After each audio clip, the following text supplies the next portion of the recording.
Way! Hello, viewer. Today is Sunday, August 25th, 2024. I am the Movie Cynic, and I trust you all doing very well today. On this evening's live stream, we are discussing the latest news in entertainment and on social media. It was a week where shite happened in Hollywood and even more bad shite happened in real life. So, as I always say, or Mr. Brown does, if you've not shut down for the evening, lots to get through, shall we? Let's get the guests out. Let's see. First up, from a VPN far, far away, he is the golden reach around droid of choice. It is Z3PO. Hello. Z. It's like the stream's been taken over by Austin Powers. I'm absolutely loving it. I didn't know what to do here, so I said I'll try a British accent. Why not? Oh no, absolutely perfect and spot on. Not bad. I wanted to do my best for Mr. B and make him proud. So, how are you doing, Z? I'm very well, thanks. Looking forward to getting into this week's grubby little goodies. Indeed, yes. There are a lot of bad things to talk about. Not looking forward to the first thing, but we'll do what we can. Let's get the next guest out, shall we? And get right into it. Let's do it. Let's see. Mr. Brown says, next, the channel's very own astromech droid. It is Professor R2. Hello, Professor R2. Hello, Governor. Hello, Governor. How are you? Spot, tea and crumpets and all that. Hello, everyone. I'm doing great. Great to be here. Hey there, Z. You know, one of these days, Z, we're going to have to tell them some of the stories that we have from the original set of Star Wars. Things got pretty crazy, you know, behind. Oh, they did. They have no idea how many drugs went down. Oh, drugs and, well, there was a lot of other going down, too. Fully functional. Well, we have a few more guests to pull out. Let's bring out the next one, shall we? Let's do it. All right. Beefcake alert, folks. Mr. Brown loves this guy. It is Matt Katz. Hi, Matt. Hi, how are you? Beefcake, I'm not that beefcake. Listen, you're not that special. So, how are you, my movie cynic? Oh, I am good. Yes, everyone. Surprise, surprise. Mr. Brown wanted to take a week off, and we're giving it to him. And I was more than happy to fill in. Yeah, we're giving it to him hard. Yeah, we're going to give it to him real good. He's going to have a great vacation. He's going to come back with a limp. But he's going to need a wheelchair. Yeah. But yeah, we got a couple more guests. Let's bring them out, shall we? Do it. All right. We haven't seen him in a while. He was the old whipping boy of the B-Sub channel and no longer wants to take it, but I did manage to get him on this show. Please welcome, actually, Andrew. Hello, mate. How's it going? Hello, Governor. I'm glad to be on the stream, mate. Oh, thank you so much for being here, man. I admit I do miss you on B-Sub, so I'm happy to have you here. And last but by no means least, he is the wise elder of the channel. You know the rest. He is the great mega geek himself, Ian David Diaz. What's all Hello, this Mega.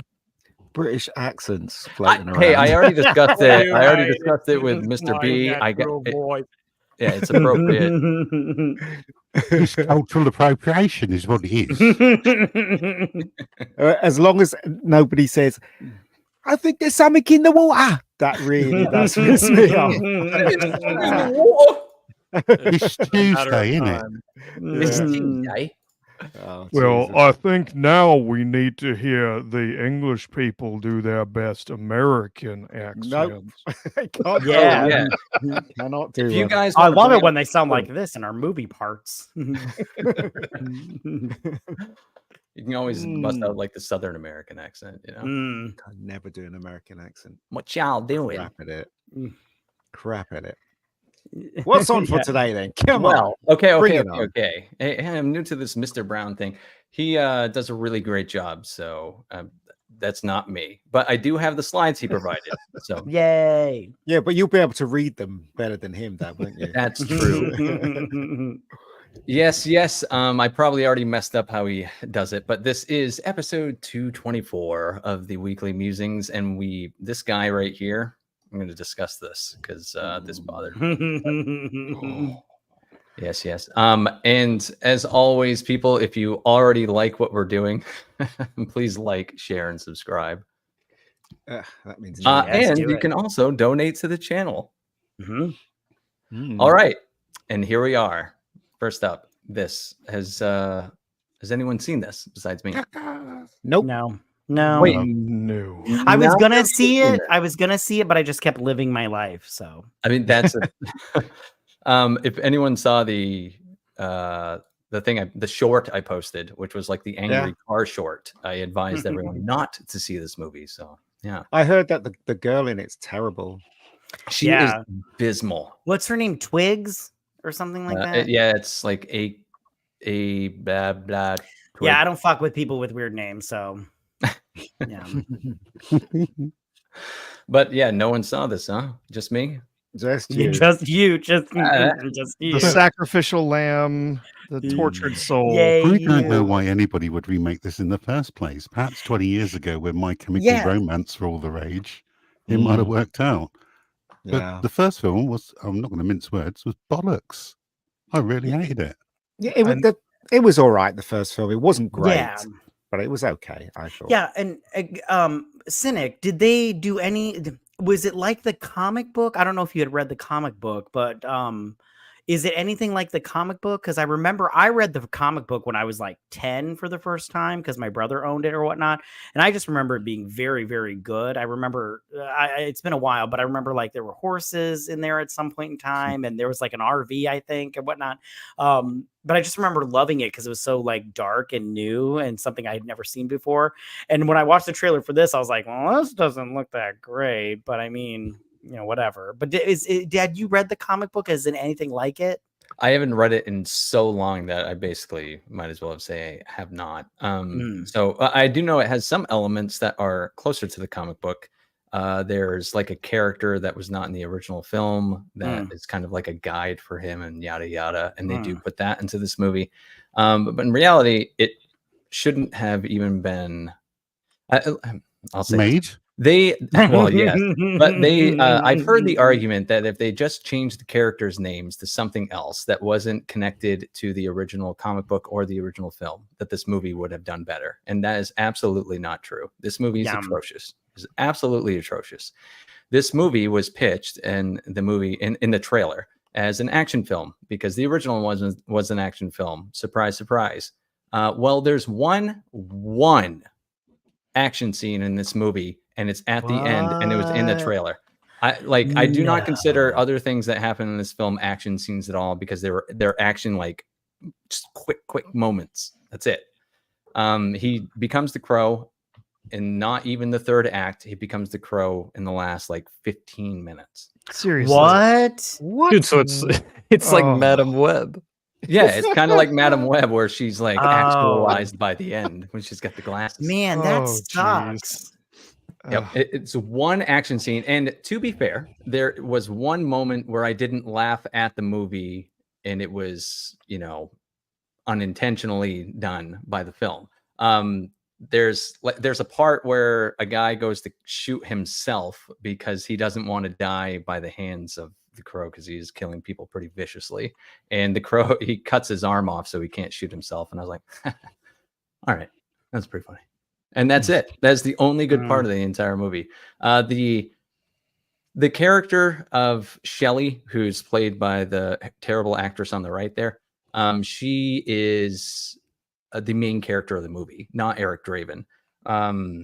She's the main character? The black girl? Yeah, she. The entire film is centralized around her character. Bait and switch. The original film was just a like John Wick level revenge film, right? Where it didn't matter. It was an inciting moment that catapulted the entire narrative of the movie, of just a revenge plot. And it actually ended up being a really good love story, because you can kind of, like with the best revenge movies, you can kind of, it's vague, so you can project yourself onto the main character. Like, Eric at the end of the original Crow movie in 1995, however you think of the quality, it's a much better film than this piece of crap. And it was a pretty good love story, because it puts her more in an angelic way. Like, she's on a pedestal. You don't really see her. It's a man trying to avenge the death of his love. And that's the point. In this, in the end, he's trying to literally save her and bring her back from the dead. And I'm just like, no, it doesn't. It's filled with a subplot that was ripped straight out of the horrible 1997 Spawn movie. Like, there's just so much wrong with this. And somehow they got a terrible performance out of Bill Skarsgård. And I think he's fantastic. I agree. It's an all-around stinker, an absolute stinker. Okay, can I just hot take? I love that Spawn movie. It's so good. I mean, I loved it when I was 10 because it was Spawn. Oh my gosh. I could watch that today. I'd love it. Hold on. So you're telling me, right, this film is not about the crow, it's about the woman. And it doesn't have that revenge thing that the original had, where he went and kicked ass because they killed him and they killed his love, and it was revenge. Is that what you're telling me? Yes. It's a revenge tale in name. I would say 70% of the movie is it's hyperlinear. So it's you start with the very beginning, maybe 45 seconds to 1 minute of like a flashback of when he's a kid. So you get an idea of why he's me sad. That's about it. And then the rest is about her and this incredible subplot that she's mixed up in. And it's really about her. You don't learn a fucking thing about him. You learn a ton about her, though. And it's completely uninteresting. It's a lot of it ends up being pretty vague. It's just that they felt compelled to give her a backstory. And it doesn't we know work. why. Yeah. I do know why. Yeah. One to avoid then. Absolutely. And it looks like it was avoided too. Because I think Brown threw in some slides here, but it opened abysmally. It was really a shockingly low opening. So you guys didn't like the original, huh? I love it. I love it. So I thought it was okay. Obviously, to me, it came across like a B picture personally. What? But for me anyway. But I did enjoy what I saw. There was a lot of action in the original version. Yeah. Never really cared for it. There were a few. There were some good action scenes. I also was not an emo, so it didn't really do anything for me. Maybe that's why I loved it when I was a kid. Yeah, probably. It is what it is. It can't rain all the time. You know what I'm saying? Yeah. I think I equate it to Roadhouse, because everybody now saying Roadhouse is brilliant, but it wasn't really brilliant. It was really. I love Roadhouse. No, it wasn't. No, it was very silly and very, very. The original Roadhouse is very silly, and that's part of what makes it fun. I'm gonna make you my Saturday everyday night thing. Oh my god, I love that movie so much. It's extremely corny, and if you just take it as what it is, there's a good time to be had. I'd wait to that. I would spoil this if anyone in the chat doesn't care. I can't imagine. Spoil it. Because I'm not going to see it until it comes out on streaming for free. My biggest problem, I can't even say it's the biggest. There are so many problems. They try and make it so his power and his ability to regenerate is connected to as long as his love for her is pure. What? And right. So part of the subplot, remember how I said that the Spawn movie was, it ripped a subplot straight out of that? Do you remember the character Jason Wynn, who was the bad guy in that film? Yeah. So Jason Wynn was sending souls down to Malbolgia, aka the devil. And that way, whatever, he gets rich and lives forever, blah, blah, blah. Right. Well, that's exactly who the villain is in this. It's a guy who damns souls to the devil. What he does is he like whispers in their ear, and then they'll do something heinous, and then they're condemned forever to hell. So that's what happens to Shelley. Eric, the main character, comes across her in a very linear fashion, where everything happens just so and just right so that the plot can move forward, instead of feeling natural whatsoever. And she tells him at one point she did something terrible, and if he ever finds out, he won't love her anymore. So of course that does happen, and he's aware of this guy, right? That this guy like whispers into people's ears, and then they do terrible things and blah blah blah. So what this guy does, Eric is looking at a cell phone video of her doing the evil deed. Like he watches the guy whisper in her ear, and then she gets up all possessed and walks over and like stabs someone. And then she freaks out, and the guy like comforts her. And Eric's like watching this, so he's fully aware that she was possessed by something and then committed the act. Right. But that is still the catalyst for him to go, I don't know, man. I don't know if I can love her anymore. I don't know, man. And then immediately, about 10 seconds later, he's like, you know what? I think I can. And then he murders like 200 people himself. Sounds amazing. Can't wait to see it. Yeah, it's a real piece of crap. But I mean, everything aside, I cannot believe that they had script writers writing this and they didn't realize how bad it was. I mean, from the script, if the first 40 minutes of the script nothing substantial happens, don't they know they're onto a loser? I think they do, because there wasn't really a lot of advertising for this. But I'm quite shocked that they didn't push it more, because of the fact that it only had a $50 million budget. I said just last week, based on what it looked like, I was like, oh, this movie will at least break even. I am sure. But no, it absolutely is not.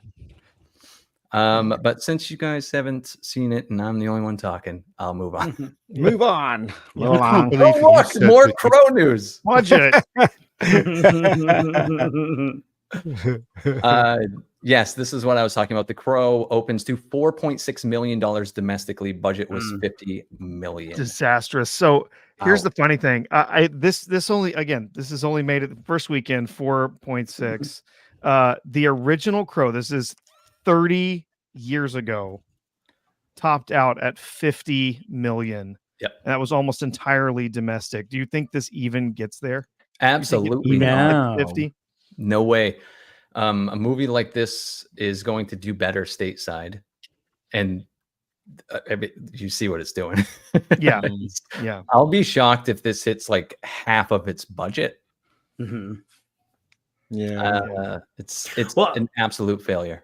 And like you said, they're not advertising this, because I asked people, like I'll ask people just, hey, you gonna, because I'll, the movie that's coming out that weekend, and coworkers, I was like, hey, you guys gonna see The Crow? And they were like, I didn't know The Crow was coming out this weekend. So, and then one person was like, I didn't even know they remade it. And I was like, yeah. So I apologize for my children. They are busting. That's all right. I apologize. Just give me 2 seconds. Also, I don't know about you guys, right? I'm so used to the original Crow. When I saw a picture first of this guy here, I was like, oh, he's got short hair.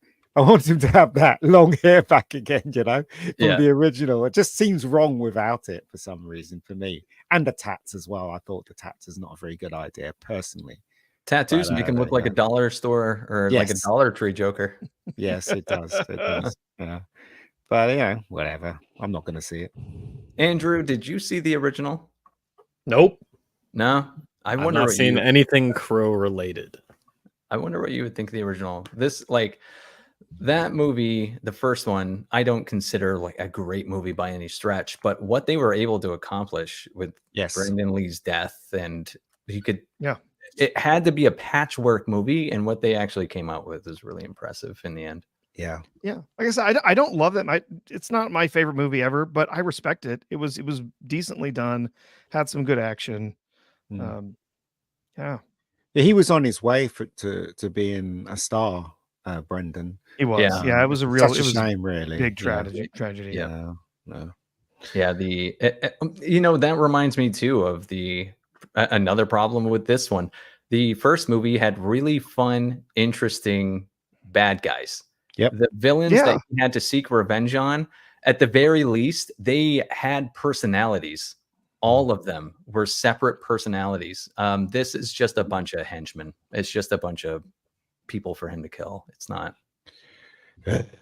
Yep. It's no excuse, really. They had the comic for reference. They had the film. So there's no excuse why this turned out like this at all. Oh, they're taking the audience score off now, aren't they? So, yeah, the audience score was, well, you can take a look. They've changed the audience score on Rotten Tomatoes. Has anyone heard about that? Yeah, they've taken it off, is what I've heard. I don't know if that's true. That you can't vote anymore. It's just the critics. Is that true? No, you can vote, but you have to have purchased a ticket through Fandango and actually used the ticket in order to go see them. In order to leave a review now. Oh wow! In order to leave a review, yes, you actually have to go through more checks than you have to go through to vote. Yeah, that's fucking true. That's shockingly true for a lot of things in the United States. Unfortunately, that's insane. They're quite literally protecting Hollywood at this point. Mm-hmm. Yeah, absolutely. The audience score sits at 66%. Why is Rotten Tomatoes the benchmark for this kind of thing? I don't understand why it is. I really don't know. Popularity. There's been repeatedly there's been evidence that they're up for sale, that the reviewers are being bought by the studios. Right. And so that these are not, for a lot of films, these are not real. A lot of these reviews have been bought and paid for. So it's kind of ridiculous that anyone considers it. But the thing about buying reviewers, right, doesn't make any sense. So so they know the film is shit. Any film, when a film is shit, they buy reviewers. What, in the hope that people would look at it and then go to see? When has that worked? It's never worked. So why would you even bother buying people to give the film good reviews? Because once one person sees the film and it's bad, it's word of mouth, and that's it. End. Sorry, go ahead. Hello? The reason why wait, can I tell? Hello? Can you hear me? We hear you. Shit, am I lagging? Oh, You're okay, good. Cool. Well, what they're doing now, they've switched from that, and they've said that they're pretty much just buying influencers now, because influencers aren't reviewers. So they just buy influencers who will shill for the product, and they send them a t-shirt, and then they yell about how cool the t-shirt is, and then they invite them to red carpets and everything, and then they just spread the word of mouth from that, because influencers have more of a grasp on the public perception of a movie, like Blu-ray Angel on Twitter, Soups on Twitter as well. Like, these are the types of people that they're buying now, not even by like agreed contract, hey, you will like this movie. The influencer has already liked the movie and is already shilling. They don't even have to buy them. They just have to send them a t-shirt and invite them to a red carpet, and they've already got a golden review. It's just cheaper that way than buying critics. But hold on, right? But even if they do that, right? If the film is really bad, the influence can say what they want. But once one person goes to see it, or a majority of people go to see it, and it's bad, word of mouth is the strongest thing ever. They'll go and tell everybody it's crap. So it just seems pointless to do it in the first place. Yeah, you'd be surprised. Then it becomes a shouting match on Twitter, right? It just becomes a shouting match of no clear consensus on whether the movie's good or not, because everyone's yelling over each other, because everyone's either studios have purposely made their movies polarizing so that people don't know whether or not a movie is good until they go and buy the ticket to see it, unless they pirate it, which I'm not saying you should do, but definitely go do that. And Mega Geek, you would be shocked at the number of people who were only going to look at what's being said on TikTok or whatever, and that's the only type of input they're taking as to what movie they're interested in seeing. I understand that, right? But their focus is wrong. Instead of buying good reviews and sticking it on a bad film, make the film good. Do you know what I mean? It just makes sense, right? It makes sense. Well, why are they doing it? then you get into like studio executives who think they're artists trying to make movies. Say, that presupposes that they know how to make a good movie. Yeah, I guess. Right on. Plus, I think. Oh, sorry. Go ahead, man. No, you go ahead. You go ahead. It's okay. I was just going to say about Rotten Tomatoes, why I think it's popular is because people really do love simplicity, and look at that's why Apple is so big, because it is super user friendly and it's really easy to use versus PCs being able to, you can do more. But with Rotten Tomatoes, it's a instant visual recognition of like, that's a tomato meter score I like. That's one I don't like, even though there is more nuance to it.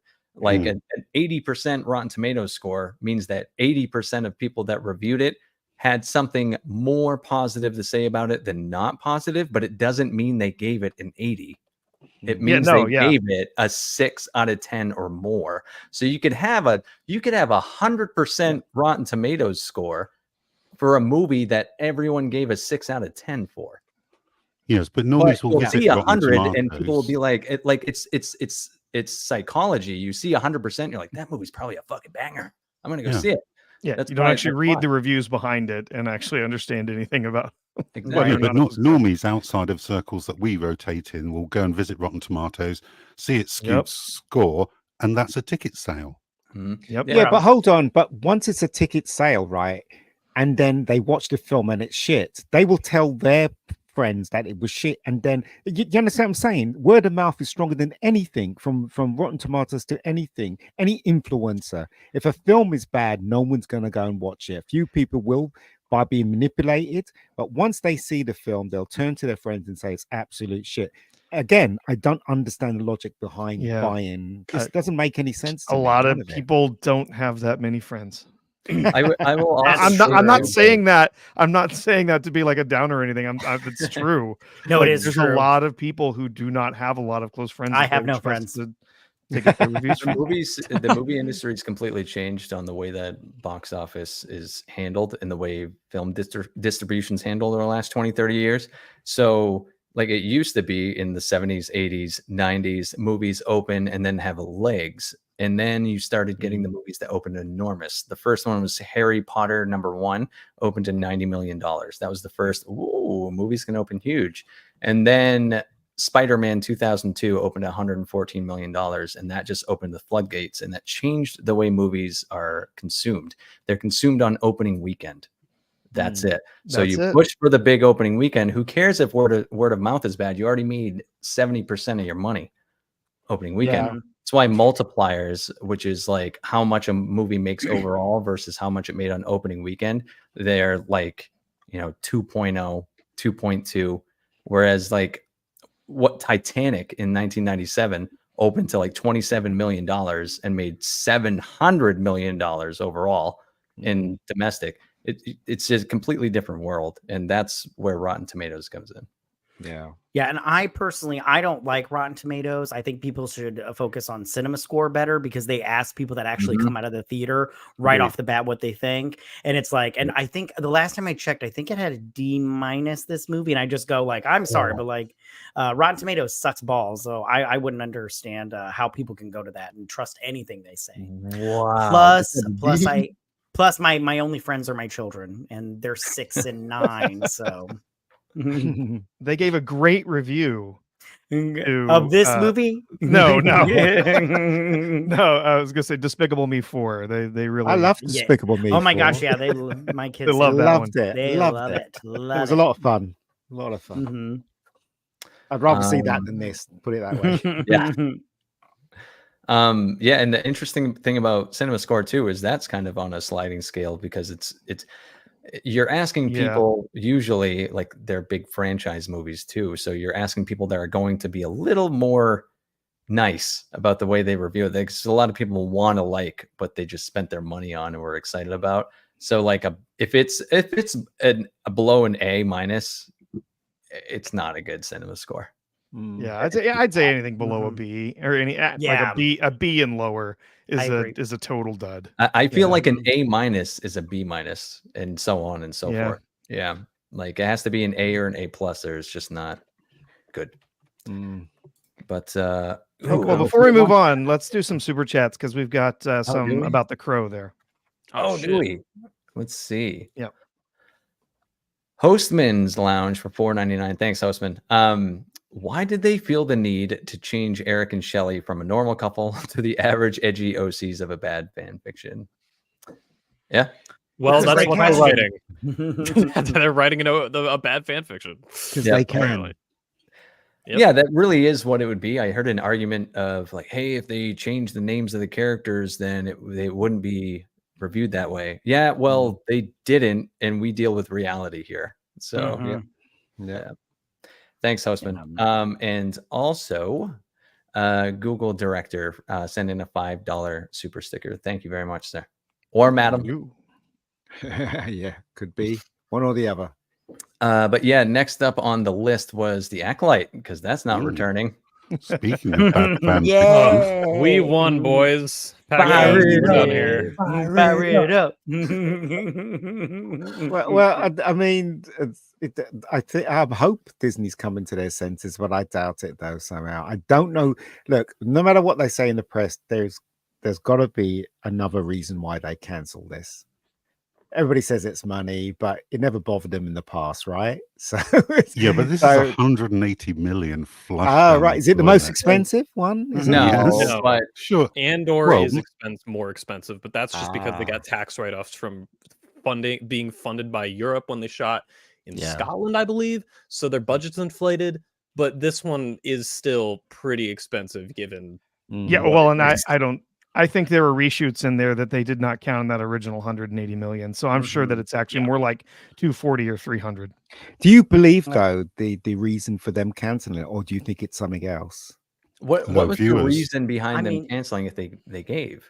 I didn't I hear. think they just said nah. They're like, we're done here. Yeah, I Goodbye." think I think it was a mixture of a lot of different things. I think ratings, it was nobody was watching this sucker. And I hear a lot of people complain like, well, nobody watched Andor. I'm like, yeah, but Andor is good writing. I mean, I personally thought it was boring, but at the same time, it's really good writing. Like, but this show is not good writing. It's just bad writing all the way around. It's just, it makes no sense. Yeah. You have no clue what's going on. At least with Andor, I know what's going on and I understand the plot. This one, I'm all like, I don't know what the fuck these two girls are doing. I don't understand why they're cutting their hair off. I am so confused by this whole fucking thing. So nobody watched this thing, which I love how people are all like, if you don't like it, don't watch it. It wasn't made for you. And then when you don't watch it, they're like, you fucking bigots. You just want strong, independent women that are people of color. And I'm like, get the hell, what do you want from me? You can't have your cake or eat it. So get away. You're probably fat, so you probably want the cake. So on a heater, dude. It just really, people with this show really just annoy the shit out of me because I'm all like, if you can't see why this show got canceled, then I just like, it's bad. Nobody watched it and it needs to go away. Maybe I should rephrase the question. Why do you think this thing got canceled? Right. Why did they announce this one? Exactly. I think that's the question, because they have canceled hundreds of things. It seems like they have canceled more things than they've made at Lucasfilm since Disney purchased it, and almost like a 2-to-1 ratio of things that have been canceled. And but this was very publicly announced. So this was not just we're not going to renew it, let's just let it float away. I think this is messaging somebody. I agree. Whether it's telling Kathleen Kennedy to suck it, or if it's signaling something to people in the market that we're trying to change our direction, or something like that. There is something more to this than just we didn't want to make any more of this show. Yeah, this is a very deliberate announcement. Yes. Do you think this is part of the apology tour? Like Deadpool and Wolverine is an apology tour. Doomsday is an apology tour. It could be. This could be the start of it. I mean, we'll wait and see. We're hearing more about this. We're hearing that toys are being pulled from store shelves. They're being pre-orders for figures are being canceled. We're hearing that potentially the entire High Republic initiative might just be in the can. They might just be throwing it out. But remember, at Comic-Con, they announced all these comic books based on the characters and stuff, and you know what I mean? It's just wow. They just had D23, and they announced it on Manny Jacinto's birthday. Yeah, and if That's you guys, fucked up. yeah, That's it pretty is. mean-spirited, isn't it? For sure. And if you guys notice, Kathleen Kennedy was not on stage all for D23 except to offer Harrison Ford some lifetime achievement or some dumb award or whatnot. But I'm all like, and then she got a couple of boos while she got on stage. So Good, dude. So I'm hoping she's gonna be out. So can I just say though, that if this is the part of the apology tour, then they can suck it, because they can ask Jesus for forgiveness, because he's handing it out like Halloween candy. I have no forgiveness. You have ruined something that I have loved since childhood. I have no forgiveness. Suck my dick, literally, because I like getting my dick sucked. I have no forgiveness for you. I hate Lucasfilm now with a passion. I just hate them and this show sucks. The show sucks. I agree. Andrew, I am shocked that you did an Ahsoka series. I was really surprised you weren't going to do an Acolyte one. I was going to, and then my script got way too long, and I was like, I don't have time for this. But I am making a video on this because I think it's very interesting watching two sides react to this. Because I think people are going too far. They're like, we should get rid of the series entirely and pull it from Disney Plus. That I don't agree with, just because I don't think we should be just ripping shows off of places. Well, you can't just delete art and just delete have it. it It's trash. forever. That's not art. It's trash. Throw it away. I mean, it was made. Delete it. So do you think it's just all, like, in your opinion, good or bad, this is now canon? Not if it gets delisted. I mean, it can't be canon, but it exists. It does exist. Yeah. But I'm glad it got canceled, because there's a sign that Disney might be like, hey, let's be a little bit more careful with what we spend our money on. They'll spend their money on more successful things like a Deadpool and Wolverine 2, 3, 4, and 5. They're probably not going to be good, but hell, they're going to be successful.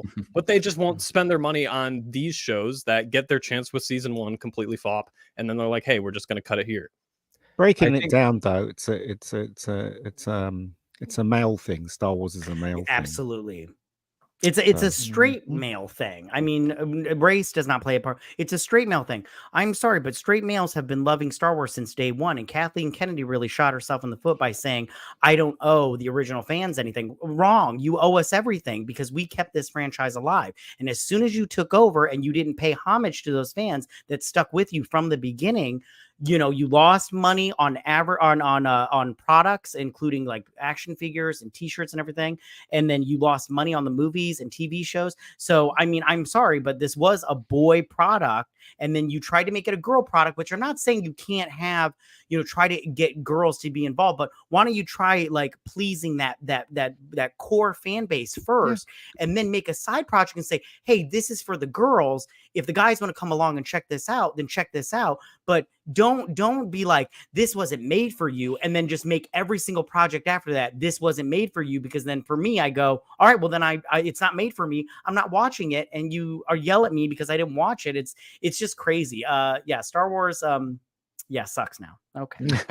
I think the best approach to the idea of bringing new people in that I've seen is from Tony Gilroy and how he wrote Andor. He wanted to expand. He wanted to expand the franchise, and he wanted to bring new people in who really aren't interested in, the laser swords and, the wizards. So he's like, you know what, let's make a more grounded show to try to pull people in.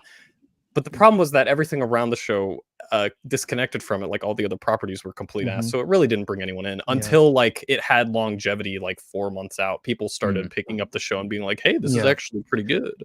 Yeah. I think that speaks to why Andor gets a second season and something like this does not, because it was actually a piece of art that people they believed in that could have longevity. You know what I mean? It was not watched very well, but it was reviewed pretty well. Yeah, so the best example I can come up with was like Batman Begins. That opened in 2005, had a huge budget, wasn't a massive success at the box office, but because it was so good and the word of mouth was positive, the next film really it benefited from that. So the second season will most likely do better than the first, I would imagine, with Andor. The first film didn't do very well. Cynic? No, it was like it broke even. I think Right. it came in at under 500 million. It still had a budget along with back then print and marketing, and so it equaled about 250 million. Broke even at about 5. Then the next movie made $1 billion. So Right. you know, Right. Yeah. Yeah. Well, I think if you want to expand the audience for Star Wars, you want to bring more people in. First, Mhm. get rid of the identity politics. Mhm. Second, write a good movie. Right. Mm. yeah. And can I just say Throw one more? Mando and Grogu. It's gonna be Yeah, a great movie. yeah, it's gonna be so good. that's going to be a real winner. It's gonna make $0. And can I just say about the Acolyte, when what's her face, the creator of the show, when Leslie Headland, when she was saying what her concept was, it was Frozen meets Kill Bill. I personally thought that wasn't a bad pitch. I'm like, that's cool. 2 sisters, one seeking revenge kind of thing. It's just when it got put into actual making the show, I mean, it just sucks. I mean, like I was like, I don't see this concept anywhere. I'm like, even in the end, I'm like, I don't see the Frozen concept. I don't see the Kill Bill concept. I'm like, Well, there's 2 sisters. everything sucks. But there were 2 yeah, sisters. yeah, there we go. Literally. There's but Kunku and sisters. So Yeah, that's, yeah. put those 2 together. It's all Right. poetry. Let's do It some super rhymes. chats. Slave for $10.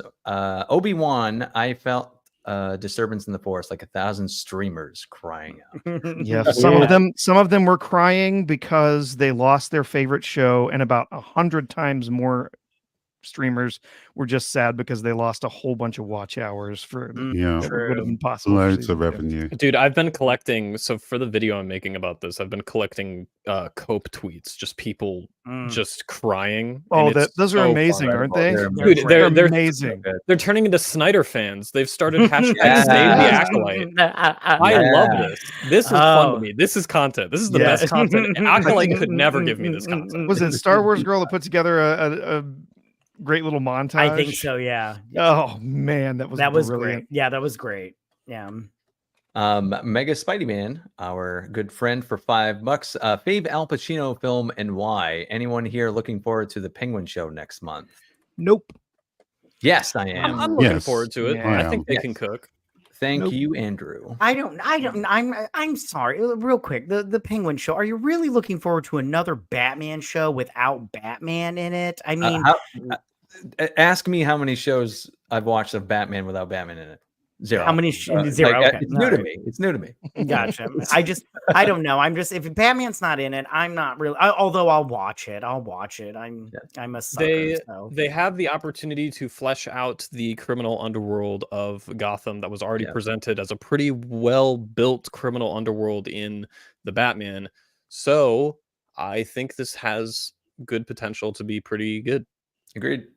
And my favorite Al Pacino movie, that is a tough one. Dick Tracy. Ooh, He wasn't the star. He wasn't the star. He was in it, and I love that movie, so I stick by my choice. Okay, so anybody? I'll go. It's either got to be Godfather Part 2 or Heat. Yep. Both amazing films. Yeah.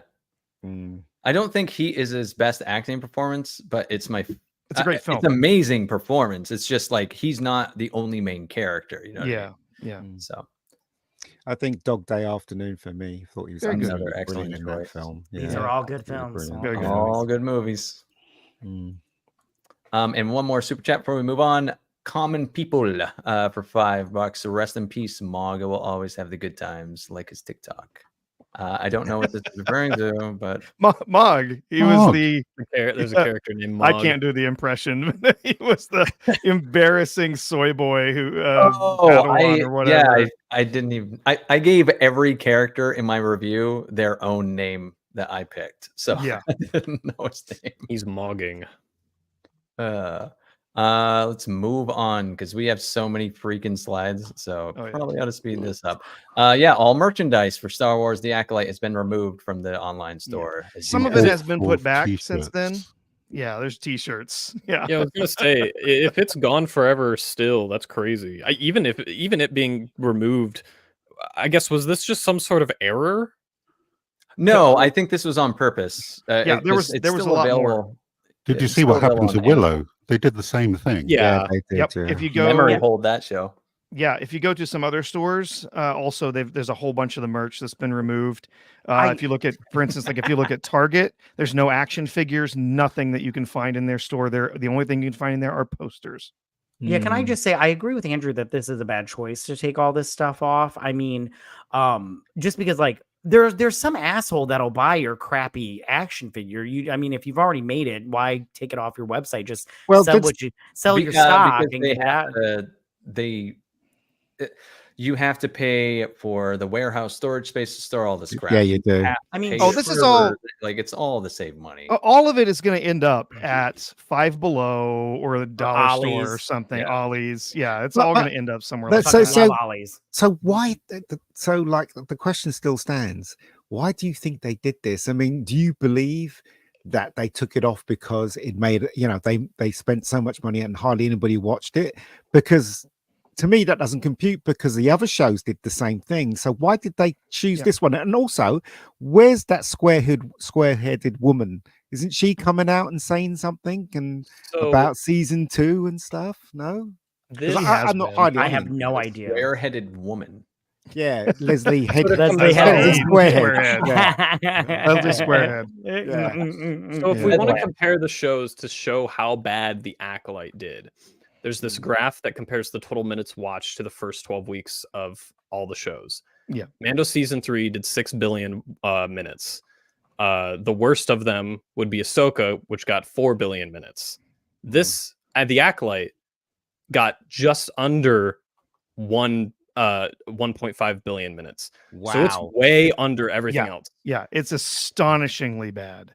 But And the actual viewership for the finale, which is the one that everyone should be showing up for beyond the premiere, its finale was like a 10th of what some of the other finales did. It's astonishingly bad. Do you remember in the beginning, before you guys all saw this, Leslie Squarehead woman, she was shouting from the cliff, the mountain, saying how great it is. She was on everything, whatever. And there was that rumor going around that the reason why she was doing that was because what's his name? Kathleen Kennedy didn't want another failure stuck on her name. So that's why she pushed it towards Squarehead. And that's why when the credits come on, it's like directed, produced, wrote, blah, blah, blah, blah, Leslie Squarehead, right? Her name's attached to it, but she kept her distance, right? And there was that rumor. That's the reason why she kept the distance, because if it won huge fans, then she would take the credit, and if it failed, then she could say, "Well, I just gave it to Leslie Squarehead, and it's her fault." So, do you believe that? Do you remember he was talking about that before the show had started? No, it's Disney's fault. They're trying to seek out this mythical modern audience, and they're finding out that it just doesn't fucking exist. The only people who watch this were the media illiterate who loves glow sticks and wizards, and us. I think lesbians. the people that do like this show already fucking liked Star Wars. Like, you know what I mean? You're not reaching a new, broader audience. You're reaching the autistic lesbian girls that were already into Star Wars anyway. Yeah. Like, the handful that cared were already there. You're not like, that's the point. Like, this is a male-dominated genre because girls don't care about it, and the ones that do already liked it. So you're not expanding anything. You're only pushing people away. Yes, but if you demand good character-driven stories set within the Star Wars universe, somehow you're a right-wing incel racist bigot. Right. Yeah. Well, like Jay Goodwin in the chat said, like Lucasfilm already knew this was a stinker. And so they were proactively going out ahead of time. He says they proactively talked about how hard it was for female creators in Star Wars. It's like, they know Also, they know this is a stinker. Also, if this is any metric, I think this is the first Star Wars show not to have any Lego sets. I don't know if that holds any merit, but I just think that's funny. It might, though. Hey, you got to keep an eye on that. Even Ahsoka got them. Dude, Ahsoka got one. And they're so bad. I feel so bad for Lego, man. They're given terrible shows to have to try to work around to make good toys out of.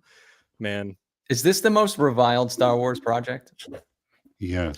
This is the worst by far, yeah. And Yeah. the Yeah, best. It's the worst everything. And there You have can been see some why, can't you? stinkers.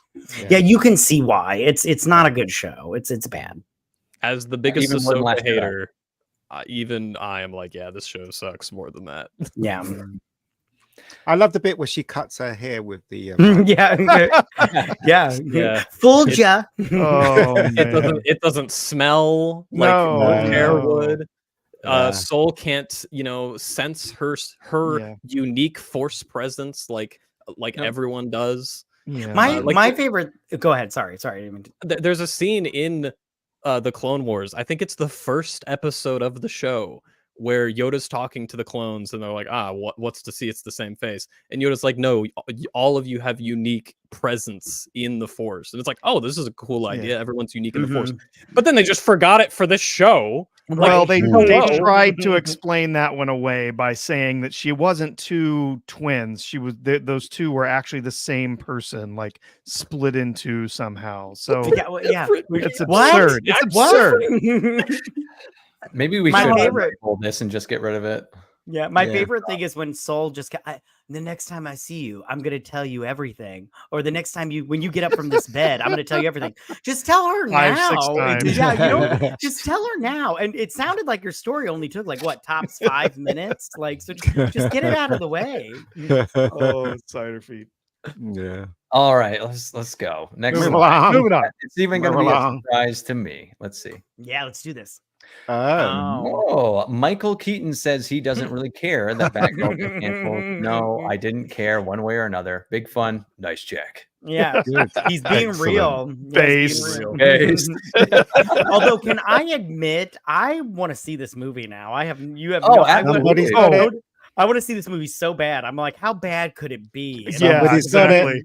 Someone's will got it. raid. I know Somewhere, someone's got a copy. somehow. Oh, Someone's yeah. got a copy somewhere. For sure, I know for it. sure. Yeah, you know it. We This just is have an to- incomplete quote, by the way. He did say that he feels bad for the directors and the crew. And I love Yeah, Michael Keaton. yeah. I think Michael Keaton's a brilliant actor. He is really good. He's more so. His craft has gotten better as he's gotten older. He's such a. Yeah.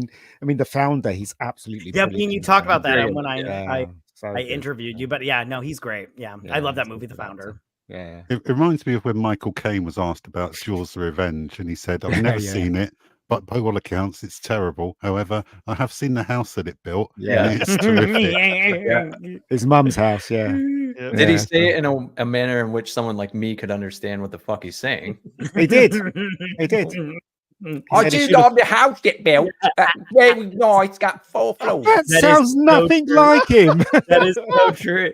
Nothing like him. Dude, Oh. we've gone over this. His line in The Dark Knight that threw me for like 15 years, Alright. where I finally put the subtitles on.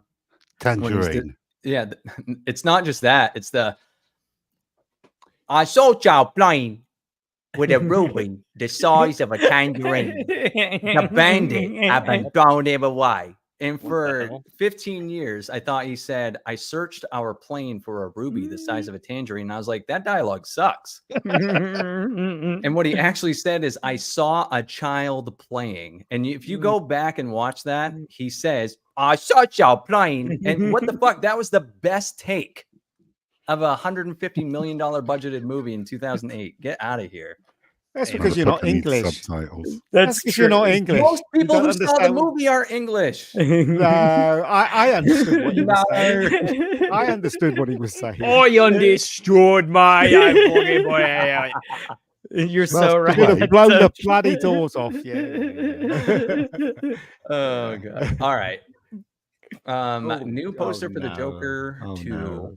Can I just say, all these posters for the Joker 2, they all look CGI made or Yeah, AI yeah, made. I'm like, Yeah. can you not get these assholes in a room together to take a picture? Like, what's going on here? Look at the Yeah. fingers. Look at the fingers. That looks Yeah. weird. Although I do have to say, though, I'm quite excited for this movie. So, but Hi, yeah. Gary. Is that every- Jonesy? It's Gary. Oh, it's Gary. Yeah, I just I just better don't be like. good. Yeah, I don't like. What's her name? The girl. Lady Gaga. I don't like Lady her. Gaga. Yeah. Lady Gaga. Lady Gaga. I like Lady Gaga. The, I'm a this- little monster. They've sunk 200 million into this. Very It'll good. make It'll $2 make it billion. back. I don't understand why they've spent that much. The original Joker only cost 55 million. Yeah, That's a good He won an point. Oscar, so you got to pay him a lot more this time. Yeah, I mean, that's a good point. Also, This is true. It made $1 billion. So they're like, hey, if we put more money into this, it'll make more money. It I know how can't that works. fail. It does make me wish that he was part of the Batman world, though, because he's such a good I Joker. agree. He is a great Joker. Don't, because that world doesn't need a Joker. Please don't. True. No. don't- You know what I mean? If they were before they Batman in made, this yeah, universe. yes, I'm saying so. I But see. he's a really good actor too for the Joker. Do you know what I mean? He went all out for the first movie by losing weight and everything, didn't he? Mm-hmm. So All he ate every day was a cigarette and an apple. Nice. Oh wow. Literally Sounds made. like Christian Bale's diet for the machinist. Oh Yeah.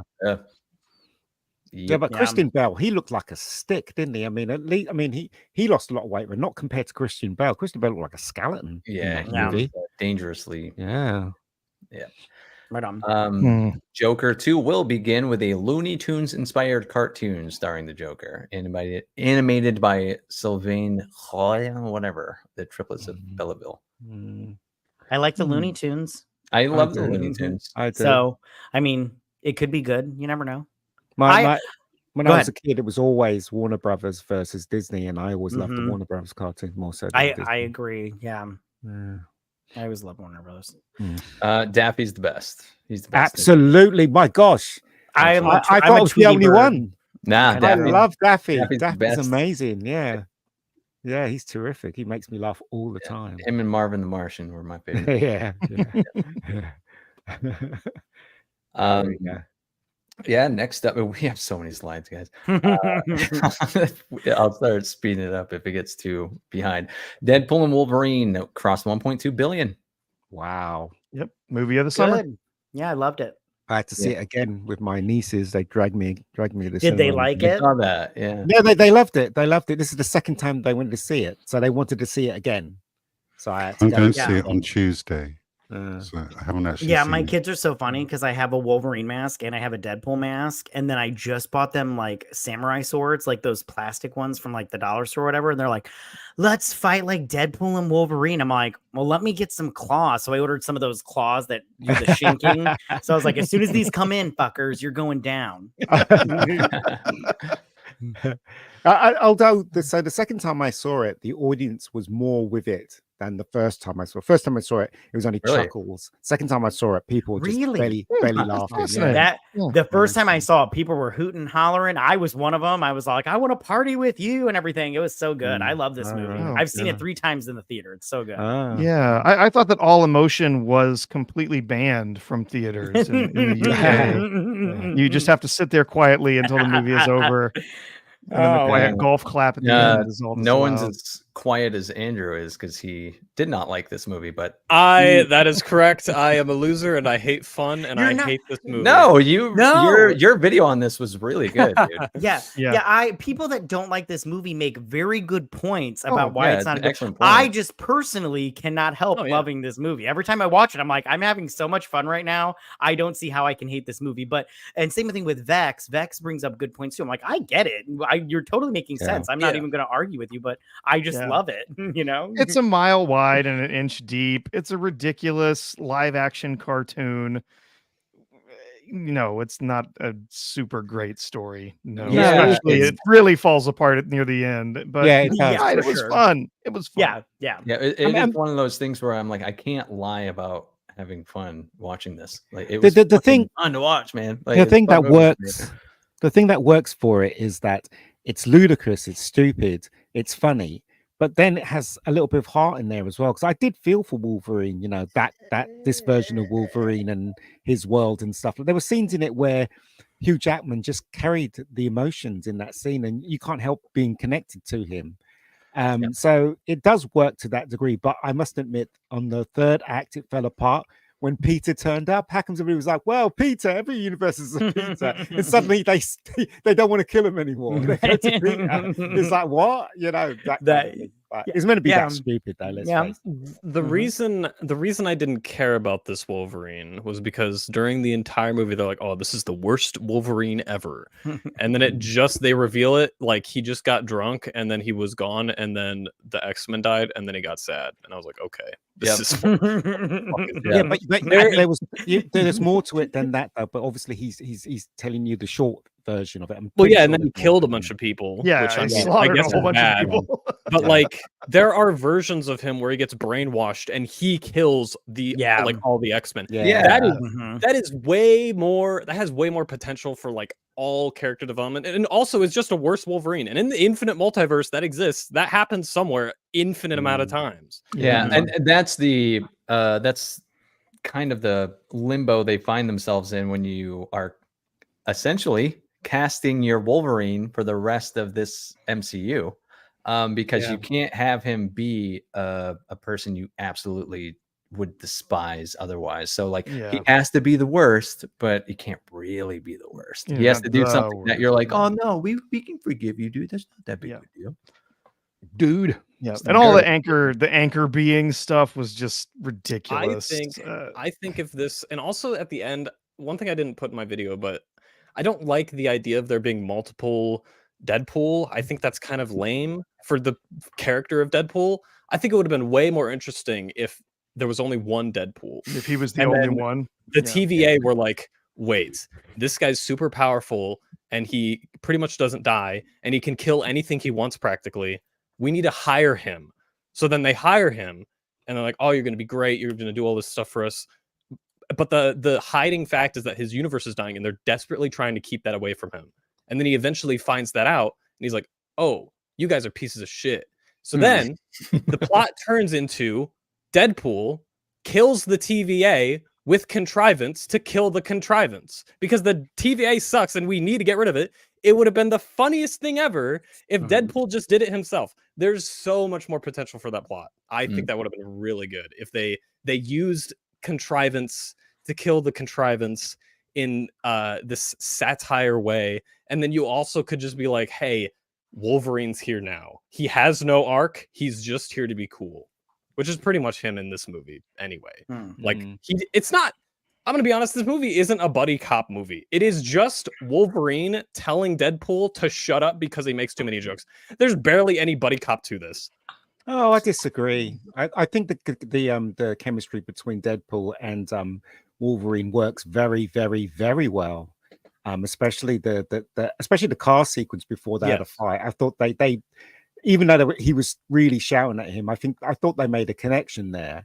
And you know, the best buddy cop things, they always argue, don't they, and get to a point where they understand each other. I think it worked very well personally, but you know, that's just my opinion. You know, I do think. Did you like this movie? Everything in the car scene was good. That's a good scene. Z3PO, sir, did you like this movie? I'm going to see it on Tuesday. Oh, it's a bit late. You held off that long, huh?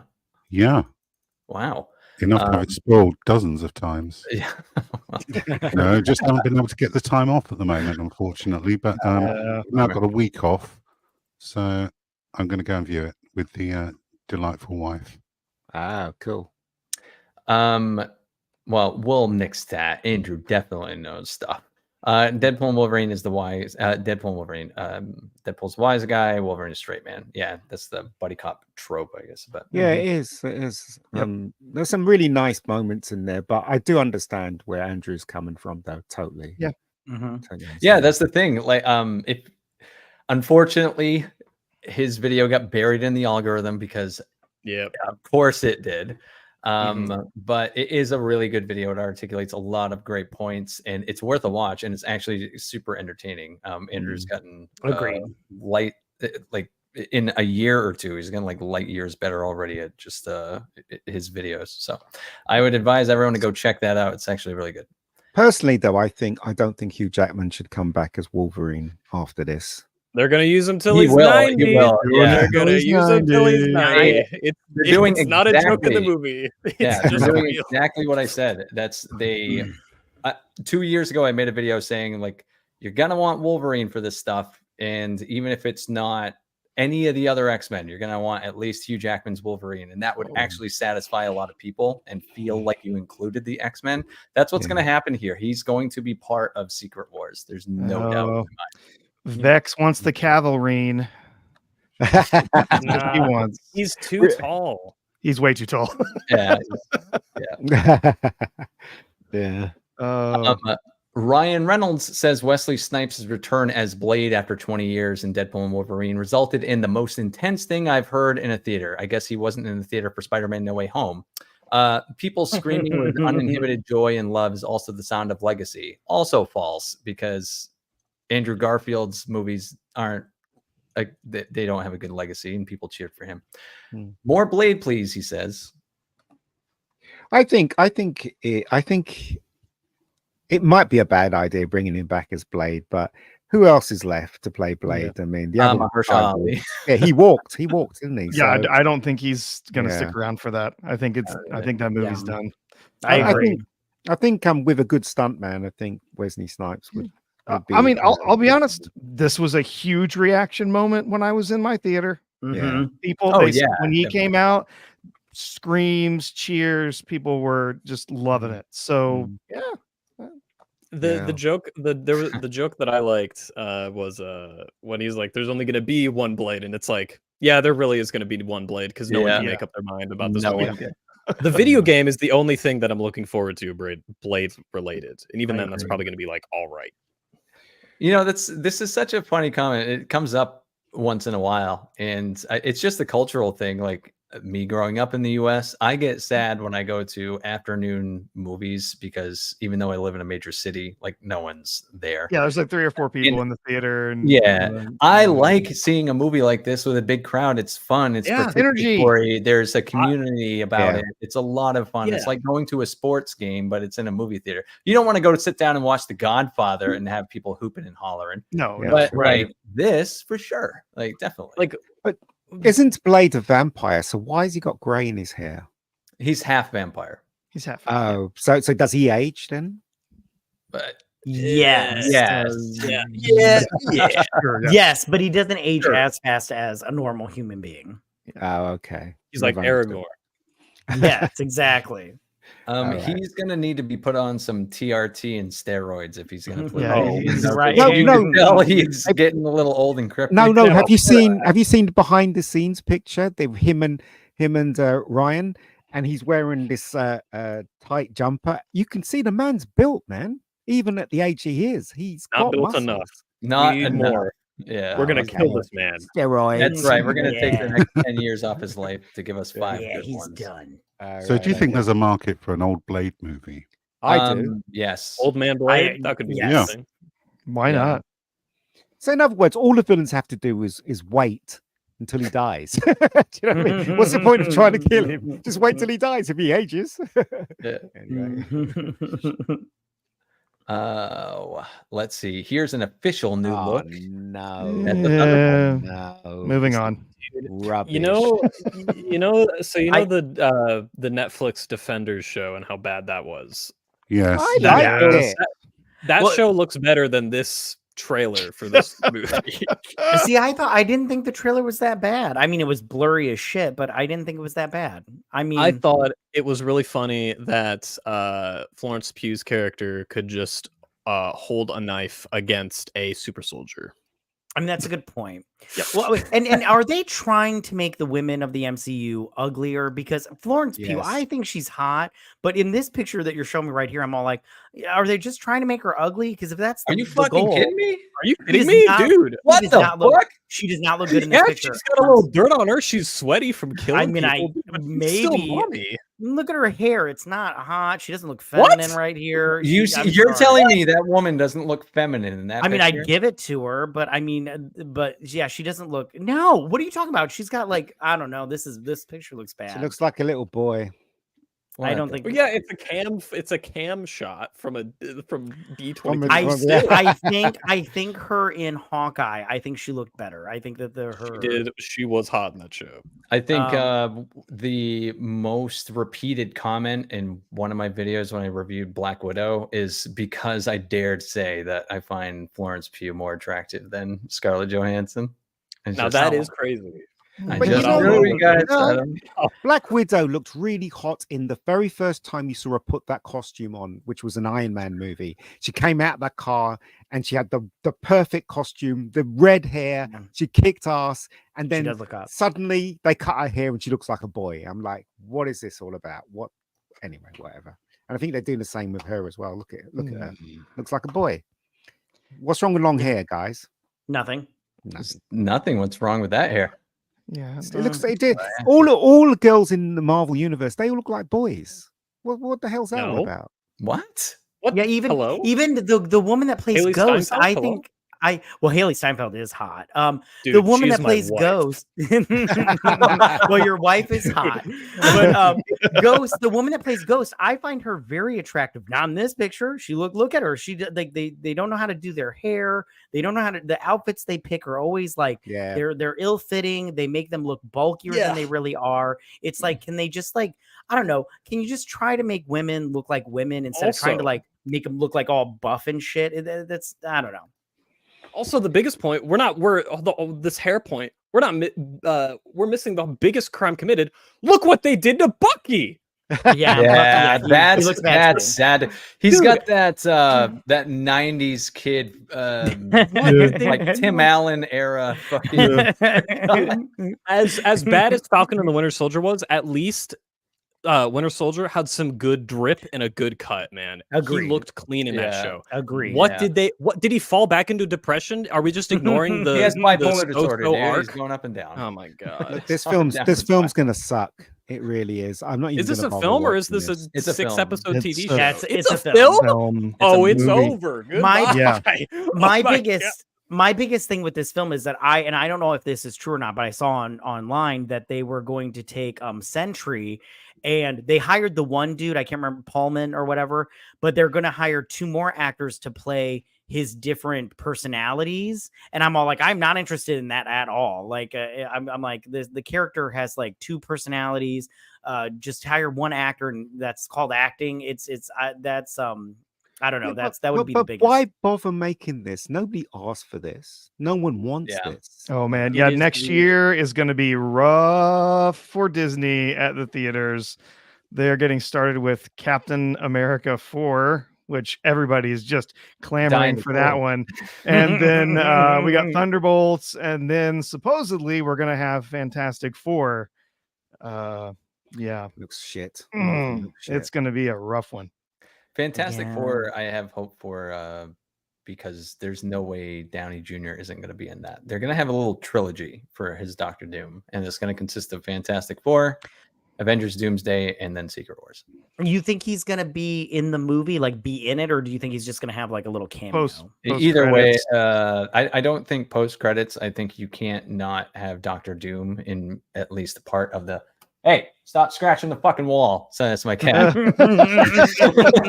I'll stop. I'll stop. For God's sake. They're trying to get my attention because they want me to feed them. What was I saying? Yeah, he's gonna be in the movie regardless because you can't have an origin of Fantastic Four without Doctor Right. Doom. So Right. and it's a Yeah, great but way to get They've him in broken there all the rules, haven't they? They've got Mr. Fantastic with a moustache. Come on. with the If they can do that, they can break any rule. Come on, let's face it.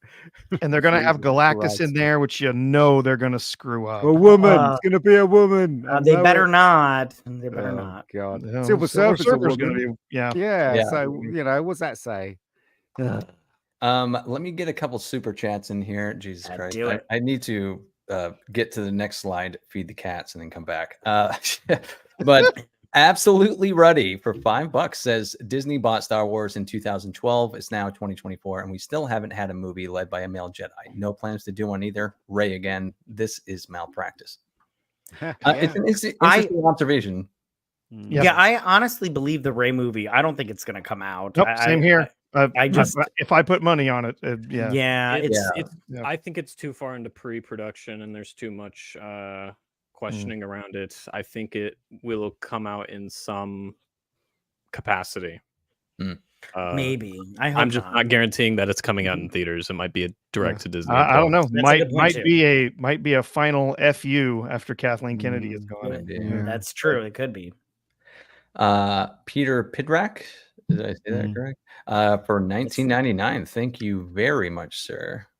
It's been a rough couple of weeks, so I would ask my nerds from around the world to call out for a brother, Mike McVie, Navy Doc, and one of the best friends you could ever have if we're playing the drinking game Go. Sorry to hear that, Peter. Love you, Mikey McVie. Love to Mike McVeigh. Yeah. Mike McVeigh. Thoughts to Mike him once. No, thank you very much for the super chats, and best of luck to you. So sorry that you're having a rough one, man. Let's get to speaking oh no. Here, chat this one up. I'll be back in a minute. Right on. Wait a sec. So the guy on the right, he's the gay one, right? And then you've got big-headed. Is he gay? Well, he played a gay man, but I don't think he's gay. I think he's I was gonna say I don't. Yeah. Okay. And then you got Robbie, skinny, shorty, Downey Jr. in the middle. Yeah, we're all going to be queuing up around the corner for this one, aren't we? Worst casting decision of my life. I agree. I agree. They're Which I go ahead. Sorry. They're like the biggest part about Doctor Doom is that he's Romani, and they're just like apparently not doing that. I mean, they could make him Romani. Aren't there heavy rumors though that he's actually not going to be Doom? That there's actually someone else that's going to be the real Doom, an imposter Doom. I mean, there have been comics where Doom took over Tony's body. Yes, yes, and so we should do that. I just don't like this. Yeah, I don't like it. I agree with you, Andrew. Yeah, and why wear the mask? I think it's stupid too. And why wear the mask if he did? Why wear the mask? Yeah. And, well, I just go like, I mean, I think that Movie Cynic is correct that this will just be like a trilogy, whatever, that he will do what is it, Doomsday or whatever, and then he'll do Secret Wars, and then he'll be done as Doctor Doom, which I'm hopefully. But I agree, this is just a horrible casting choice. I mean, if Robert, does he need the money? I don't think he needs the money. So I'm like, why are you doing this? I'm like, more money. More money, more. Because Doctor Doom is a really great villain, but if you're going to bring Doctor Doom in, you should have brought him in a long time ago. Because I personally think that they should have. Yeah, I personally think they should have brought Fantastic Four. Should have been the first movie they did right after Endgame. And Reed Richards should have taken the part of what Tony Stark was to the MCU and just built on that. But it shouldn't have been Miss Marvel. It should have been Fantastic Four. Agreed. Yeah. This takes place in a different universe, right? The Fantastic Four movie. Yeah, the Fantastic Four movie does. Yeah, it's a different universe, and then supposedly something happens at the end of the film, and TVA into our universe somehow. So speaking of TVA, I heard that one of the openings of whatever the Doom movie was going to be Doctor Doom showing up where Loki is, wherever he is with the tree, and then just kills him, which I think is really funny. I hope that happens. Yeah, because those fans will be freaking out. They will. Yeah. They will. Well, and Vex was saying, I'm saying that they paid him a ton of money to come back, and he's not going to be an imposter. I'm not saying he's going to be an imposter. I'm saying that there's going to be other Dooms. There's going to be other versions of Doom. He's not going to be the only one, and that this is leading to him. The reason he's coming back is that eventually he will be playing Tony Stark again. He will not be Doom all the way. Yeah, I think there will be other Dooms. Bringing him back is a means so that they can have Iron Man again as well. Exactly. And Z, I know you said you haven't seen it. We already got it spoiled rotten. So Chris Evans being in Deadpool and Wolverine is just like a nice little sign that they'll be bringing him back for a little ending in Secret Wars, probably. Right on. You know what I mean? I agree. But he's dead. No, he's old. Yeah, it's the multiverse, baby. Nothing matters. That's a good thing, right? I was already sick of the multiverse 2 years ago. I can't believe they're still going down this path. They have to. They've already committed to it. They got to wrap it up. So. Well, we've got to go somewhere after the whole Kang disaster. Yeah, and Doom is your safety net for that. They destroyed the Hulk as we know him. Put it that way. So. Well, they also got the biggest pussy ever to be him. Yeah.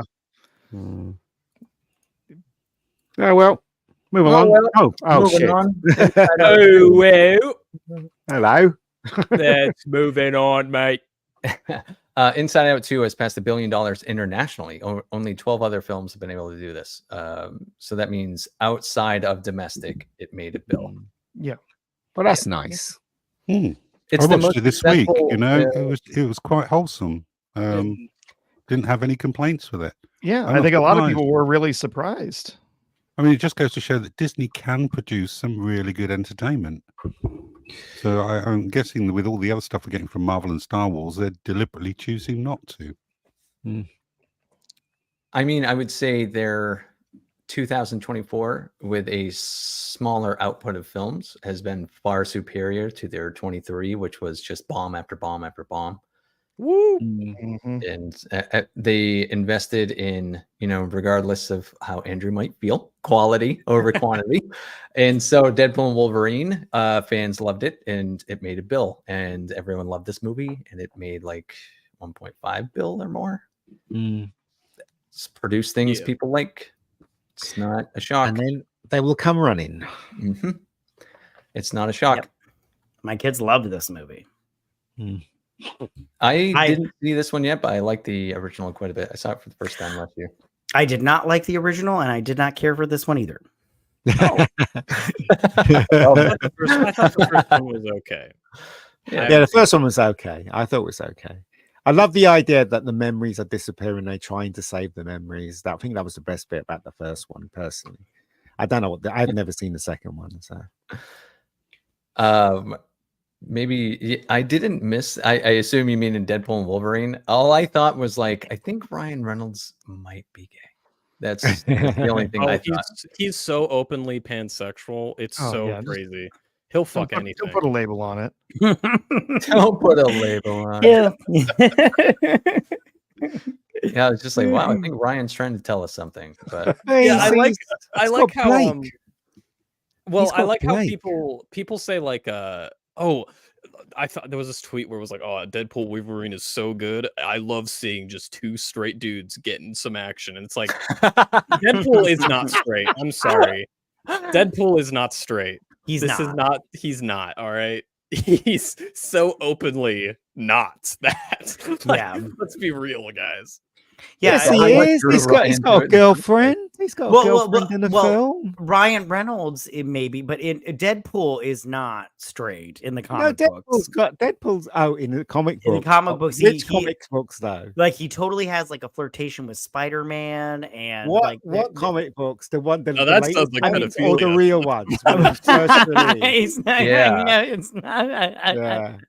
No, I mean, do you want the actual number? Because I don't know that. That's like too much. But he has had flirtations with Spider-Man, and he's always been like that. So that was the latest ones, though. That was the look when he was created. None of this shit existed in the comics. So, I mean, true. That is true. I mean, he actively teases characters in the movie to have gay hot sex. Like how many? It's like how many jokes do you have to make until it's like, all right, you're gay? No, but the thing is, the way I see it is that he Deadpool's just joking about those kind of things. He has a girlfriend in the film. He loves totally. Yeah, he got pegged. Like this happened. He took some rubber dick. Hey, you realize what Mega's doing? He's just going, ah la la. Hey, yeah, exactly. Right one man. Yeah. There we go. A Pacific Rim prequel TV series is being developed by an Oscar-nominated writer, but can this sci-fi franchise succeed without Guillermo del Toro? I don't think it did in the first place with him, because the first movie didn't even I thought it didn't even break even. They just pushed forward with another one. I enjoy the first movie quite a bit. It's got some charm to it. It didn't do well. The second one was not good. And I don't care about this. I like the one movie, and that's it. Yeah, I agree. That first movie, I had no interest in that first movie. I was like, no, this is just Power Rangers with monsters. I'm not interested. And then my oldest brother was like, go to the movie. I'll pay for your ticket and everything. I went, had the most fantastic time. I love the first movie. The second movie sucked dick. And then this show, again, not interested at all. I'm like Andrew. I'll probably watch it because I'm a sucker, but I'm just not interested. What is that film called, right? And forgive me. There was a film where I can't remember who was in it. Was it Liz Tyler? And she was connected to this robot in China. And did anybody remember it was an independent movie? That only came out because of these movies. Anybody remember Liz it? Tyler? Hold on, I'm I searching. think it's Liz Tyler. She was it Liz Tyler? She was in it, and her boyfriend was the oh god. Oh, I'll have to look it up.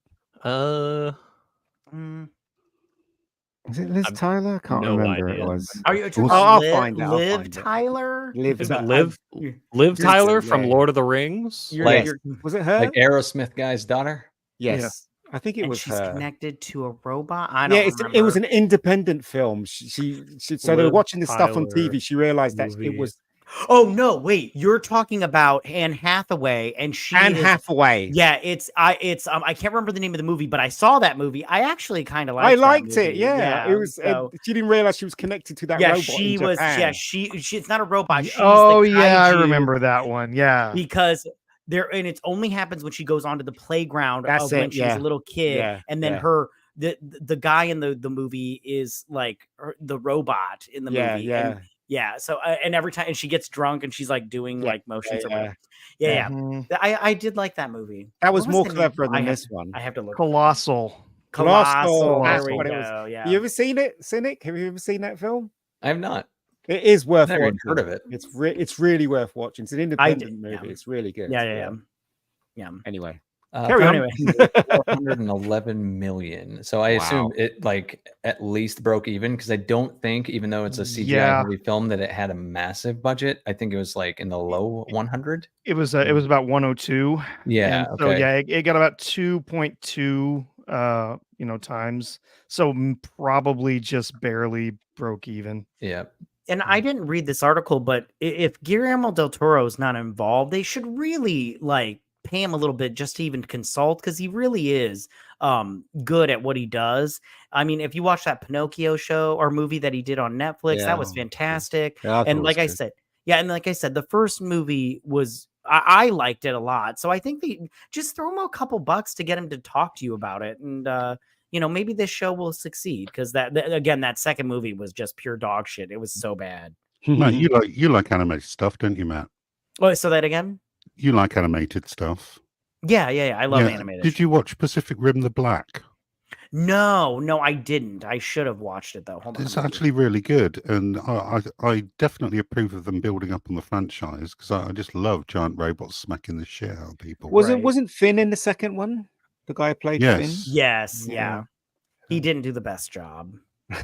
But the movie was not bad. I mean the movie's terrible. It really is bad. Mm-hmm. Ron Perlman's in it, and before we move on, I just wanted to bring Peter up again. Love you too, man, and we hope everything works out for you. Yeah, love you. Yeah. A Poltergeist series is in the works at Amazon. No, don't do that.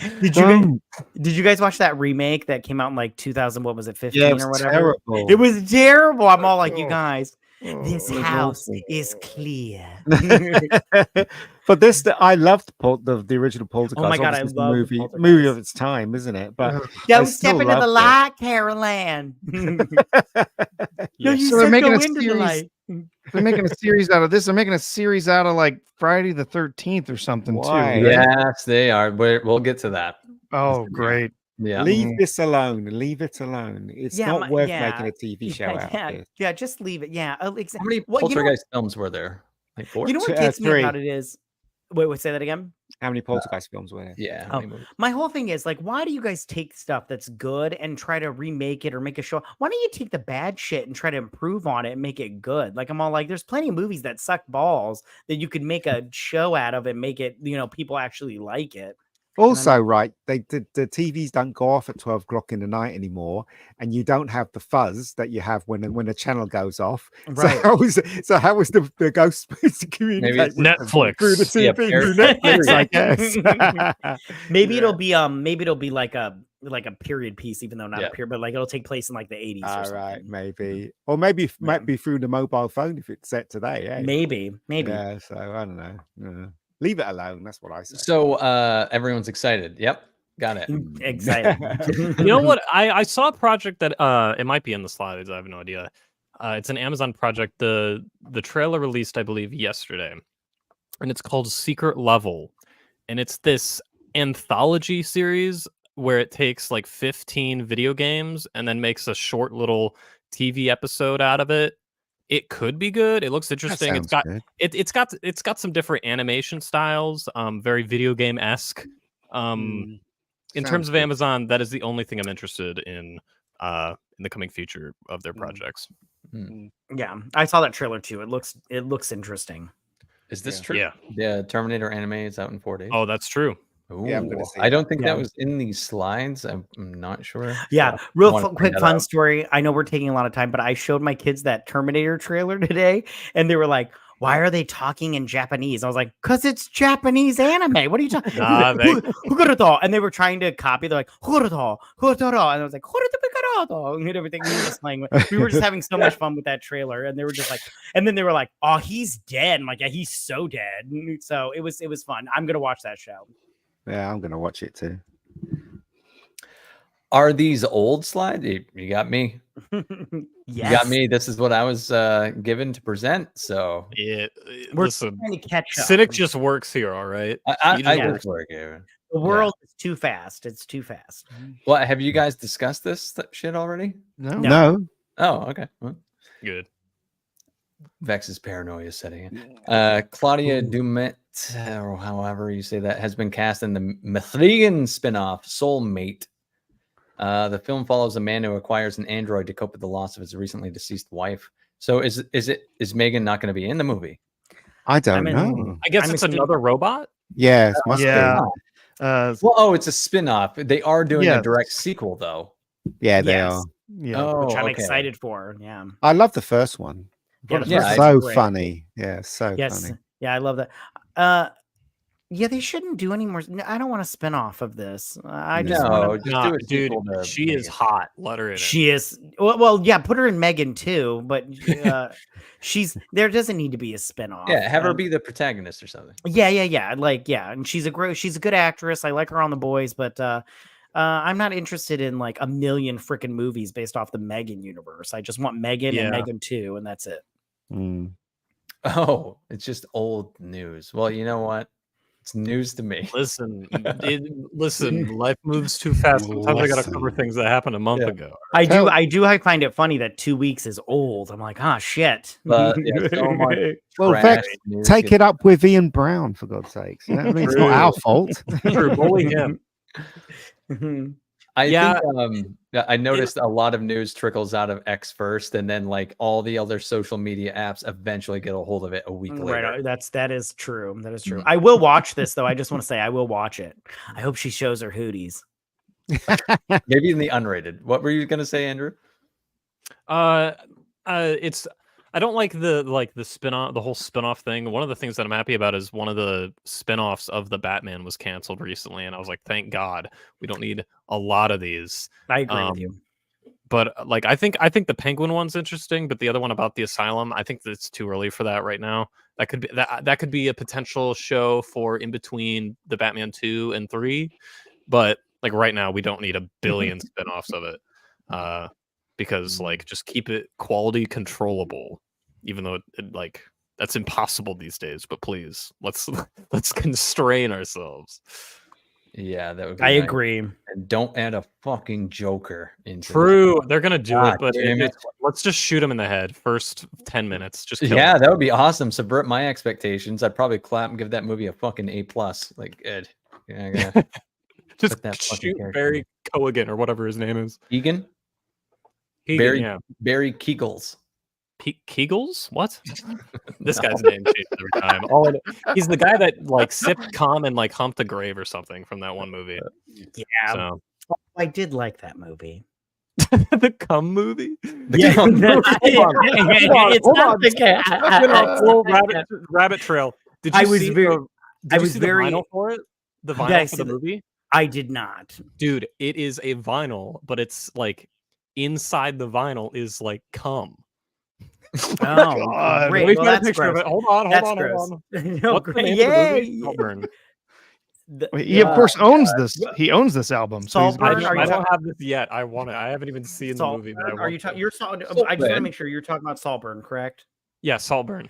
Yeah, I like that movie. I didn't I thought I would hate it because I like knew about the cum bath scene and everything, but when I finished, I was like, I'm not gonna lie, I kind of like that movie. So speaking of Friday the 13th, I also love Friday the 13th. Me too. Why are they making a prequel? Then you won't see the hockey mask or anything like that. If they make a prequel, it'll just be that ugly old kid, wouldn't it? Right, exactly. I would assume it's not even about him as a kid. It must be about his fucking mom who right, haywire, you know. Which it doesn't have to be a Friday the 13th to have a crazy mom killing kids. I mean, So the reason I think they're doing this is because money. Well, that yes, of course, but also the rights to thank you this guy were split down the middle. One company got young.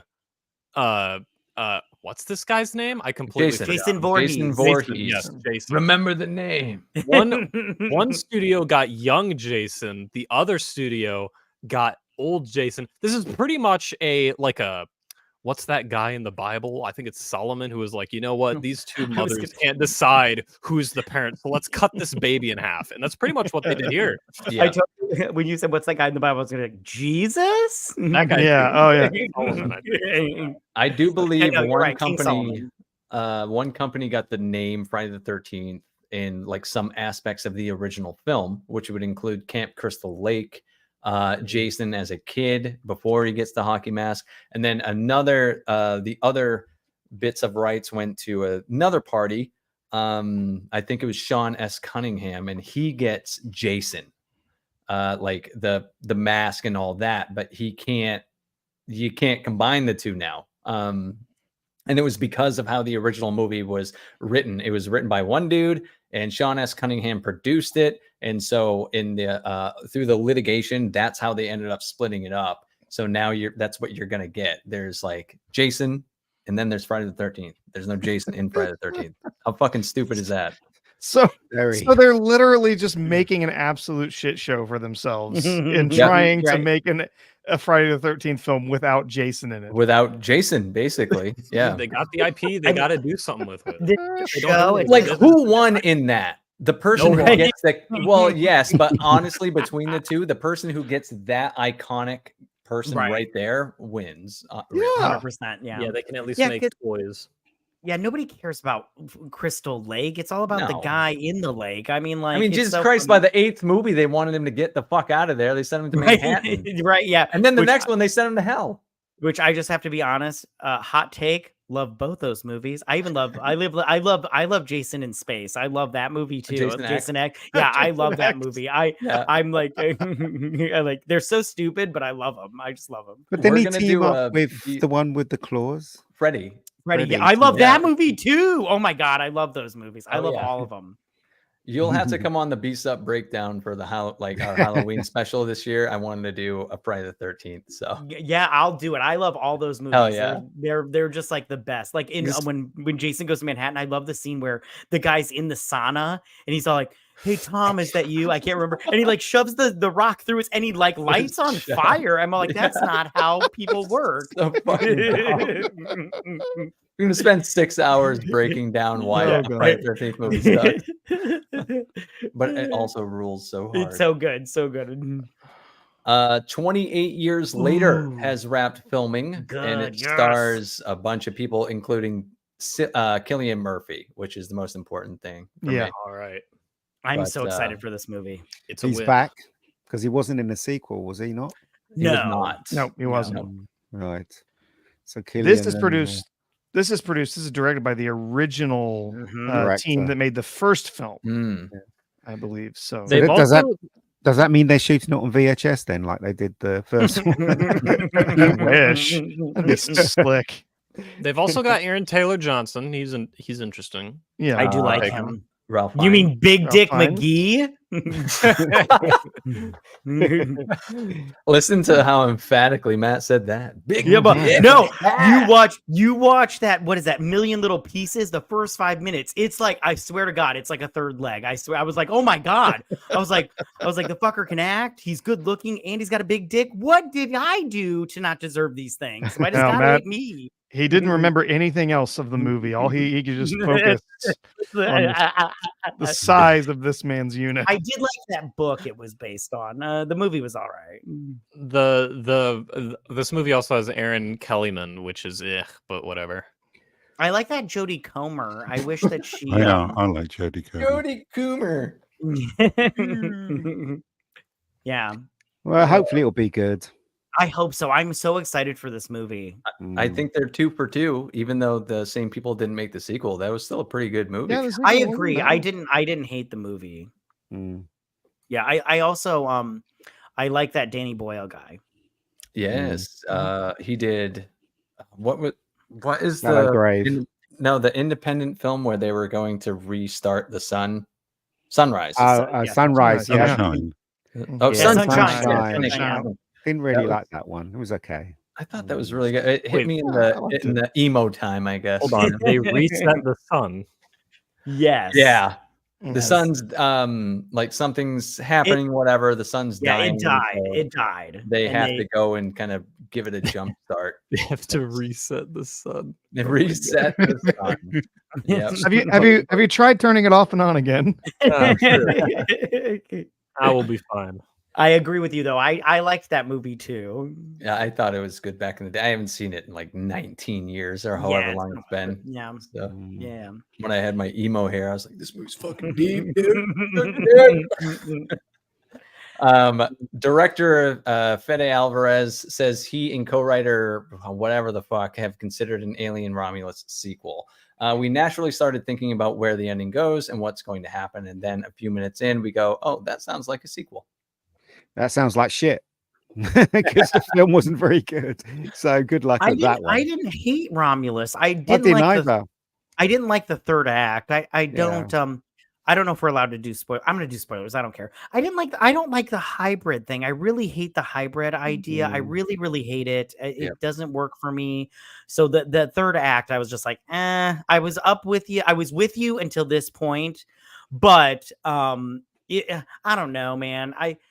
I'm going to watch that show that's coming out. What is that? Aliens Earth or whatever it's called. Yeah. I don't know. Yeah. Wait, they go to Earth? Yeah. That actually sounds kind of interesting. No, but it's set in present day though, so it doesn't really make much What? sense. Yeah. They're going to be lecturing all of the aliens about not using the right pronouns. So like current day 2024. Yeah. Why? It's a futuristic, it's a sci-fi. Oh my god. You know how it is these days. They did that with Alien versus Predator in 2005, 2006. I will give it an exception if there's cowboys in it. Cowboys versus aliens, bro. Would legitimately go hard, and I want to see it. That would be fun.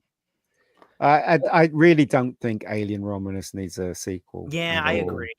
But they are definitely going to make one because it was made on an $80 million budget. It's already more than broke even. So they're clearly happy with it. Money. Yeah, but I don't want to. I agree with Andrew. I don't want it in present day. It's a future. No. It's in the future. Keep all alien stuff. Keep it in the future. Yeah, I just recently watched both Alien films, the only two that exist. So did I.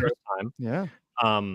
And I thought like the most interesting part of it was the world building with this futuristic society and how they travel the universe. And I thought that was the most interesting thing. And that is like the perfect place to flesh that out is a TV show. But to put it in present day, you're ruining all of that potential. I agree. But Andrew, if you watched the first one, did you see the ship get blown up and there was nothing left? It had all those colors and everything and the whole of that. And then in this one, there's bits floating in. I'm like, what the fuck? Yeah, what the anyway. Somehow the Alien only made 2 good Alien movies, and they're still writing off of those 2 Alien movies. Yeah, of course. Amazing. Listen, there were only two good Star Wars movies, and look what happened.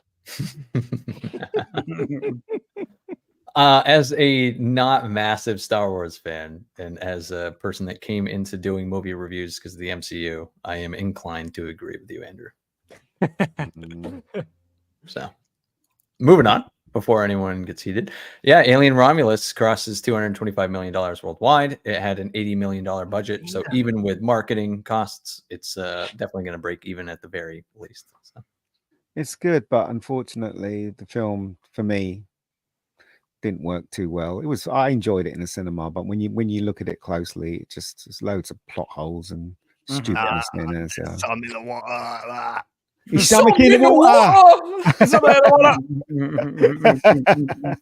Yeah, that pissed me off. Yeah, I haven't seen this either yet. I am sick and tired of British accents in movies. Kill all the British people in movies.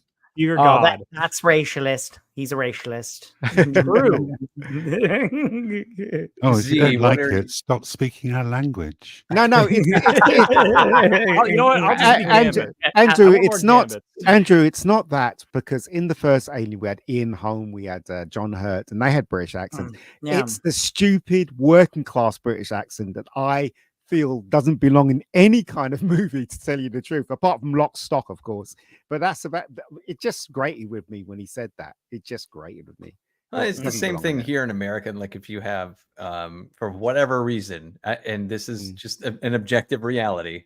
So if you guys, anyone in the chat lives in the South in America and has a Southern accent, I'm sorry, but that we look at the Southern accent kind of the same. Like if you're trying to present someone as an idiot, you're going to throw that accent on. True. That's so true. It just is. I say that, but then I watch Twisters, and Twisters like, damn, these Southerners didn't know what's up. Well, like, hey, you got a problem with girl, does she accent? seem like a genius to you? Yeah. Oh yeah, it's like these people are working at NASA. That's crazy. I mean, there are working class accents, and there are working class. Like for instance, if you watch The Italian Job, the original, with Michael Caine, that's all great. That accent's all working class, but it's a kind of accent that you understand, even if you're American. But they just go over the top now with the working class accent, and this film's a prime example of that. It's stupid. It really is. Anyway, let's move on, shall we? All right. You heard the man. Practical sets of Gladiator 2. I remember being completely floored that they had built ancient Rome, said Joseph Quinn. Yeah, right. CGI. There's this CGI. Oh, they definitely there's CGI over it. There is this video on Twitter that it's like all these directors and people that are working on these films be like, and it's all practical, and then they show how they did CGI on all their movies, and one of them was Ridley Scott's Napoleon. I was like, oh well, these guys are liars. I hate them. All practical. It's just a green screen room. Yeah, there's a thing, isn't it, with Hollywood? They don't want to admit that they use a lot of CGI in their films or digital effects now. They want to fool the audience that everything's done, especially Alien Romulus. My God, how many digital effects was in that film? Almost 80% of that movie was digital effects. They can't. It's just invisible. I know, because I have a friend that worked on it. So, well, they were pushing how much it was practical, so that's maybe an alien head from time to time, but when the aliens are moving, it's all digital, it's all CGI. And also, don't even talk to me about the face huggers. There's no way, it doesn't matter what motor you put in those things, it's going to run like that. That's obviously a digital effect when it's running around and it's jumping and stuff like that. So there you go. Well, hey, you're the director, so I'm going to take it. I'm going to take you as the expert here. First poster for Francis Ford Coppola's Megalopolis. I don't know about you guys, but I really don't like that actor at all. I've got nothing against him. I think he's a good actor, but I just, I can't look at this actor. No, I can't look at him anymore. That Star Wars film scarred me. When I first saw this poster, I thought it was the poster for the Minecraft movie. I'm not gonna lie. I can't avoid. I'll see this. But I can't avoid the feeling that this is just going to be a self-indulgent mess. Yeah, definitely. With him putting up all the money for it himself, it's And going to have to be. So did you see the whole thing with the quotes in the trailer? Yeah. That's coming up. Everybody saw that. The slides are coming up. Oh, okay. Yeah, I can get right over to it. Yeah. Negative reviews for the past Francis Ford Coppola movies in the new Megalopolis trailer. And then I do believe Brownie put in, these are fake. Yeah. These were completely made up. And when these came out, I was actually joking with Price of Reason. I put a post out on X. I said 100% chance that there was an intern who was sitting around putting this together and went into ChatGPT and said, give me some negative pull quotes for Francis Ford Coppola movies. Mm-hmm. And then today, the news has also come out. In fact, yes, AI was responsible for these fake quotes, and the person who was doing it has been fired. Oh dear. Amazing. Oh dear. Well, I'm glad they're fired, but also this is really funny. So this is just me coming into it. I'm going to assume that this person was trying to put the negative reviews of his past movies in here to showcase that, like, hey, this guy's always been like shit on, and then they end up being masterpieces and blah blah blah, right? Oh yeah, the coping. Yeah. And then made the mistake that so many people do in thinking that an AI was actually telling them the truth. It just made these up. Skynet strikes. Yep. Wait, this is a contestant for probably worst movie of the year. I think this could be worse than Madam Web. Well, in Cannes, it wasn't received very well, even though it had a standing ovation. It wasn't. The feeling was that it was just self-indulgent. And, I don't care about hearing about standing ovations at film festivals. Yeah, everything gets a standing ovation. Right. It becomes a standard, doesn't it? Yeah. After watching the movie, of course I'm going to stand up. My legs are tired. I need to get some blood flow there. Yeah. Indy 5 got a standing ovation. I mean, yeah. And I heard there's a part of the movie where somebody from the audience has to like yell at the screen, like interact with the screen. And I'm like, how are you going to do that in every movie theater across the world? And I'm all like, is that just for when they did it at Cannes? And I'm all like, because I'm like, I don't understand how this is going to work. But no theater kid that's working at a theater is going to be paid enough money to do that. They're not going to just sit there and look at that movie.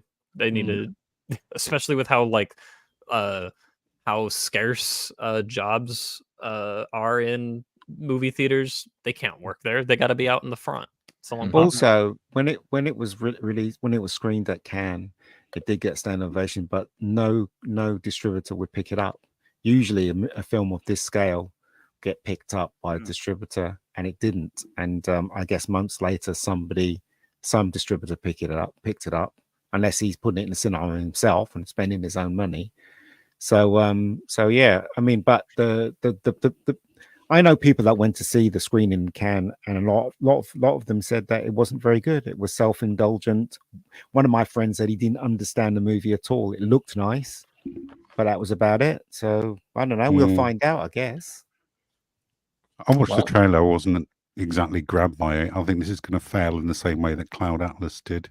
I've only seen like 2 like shots of this movie, and it already looks really bad from a production standpoint.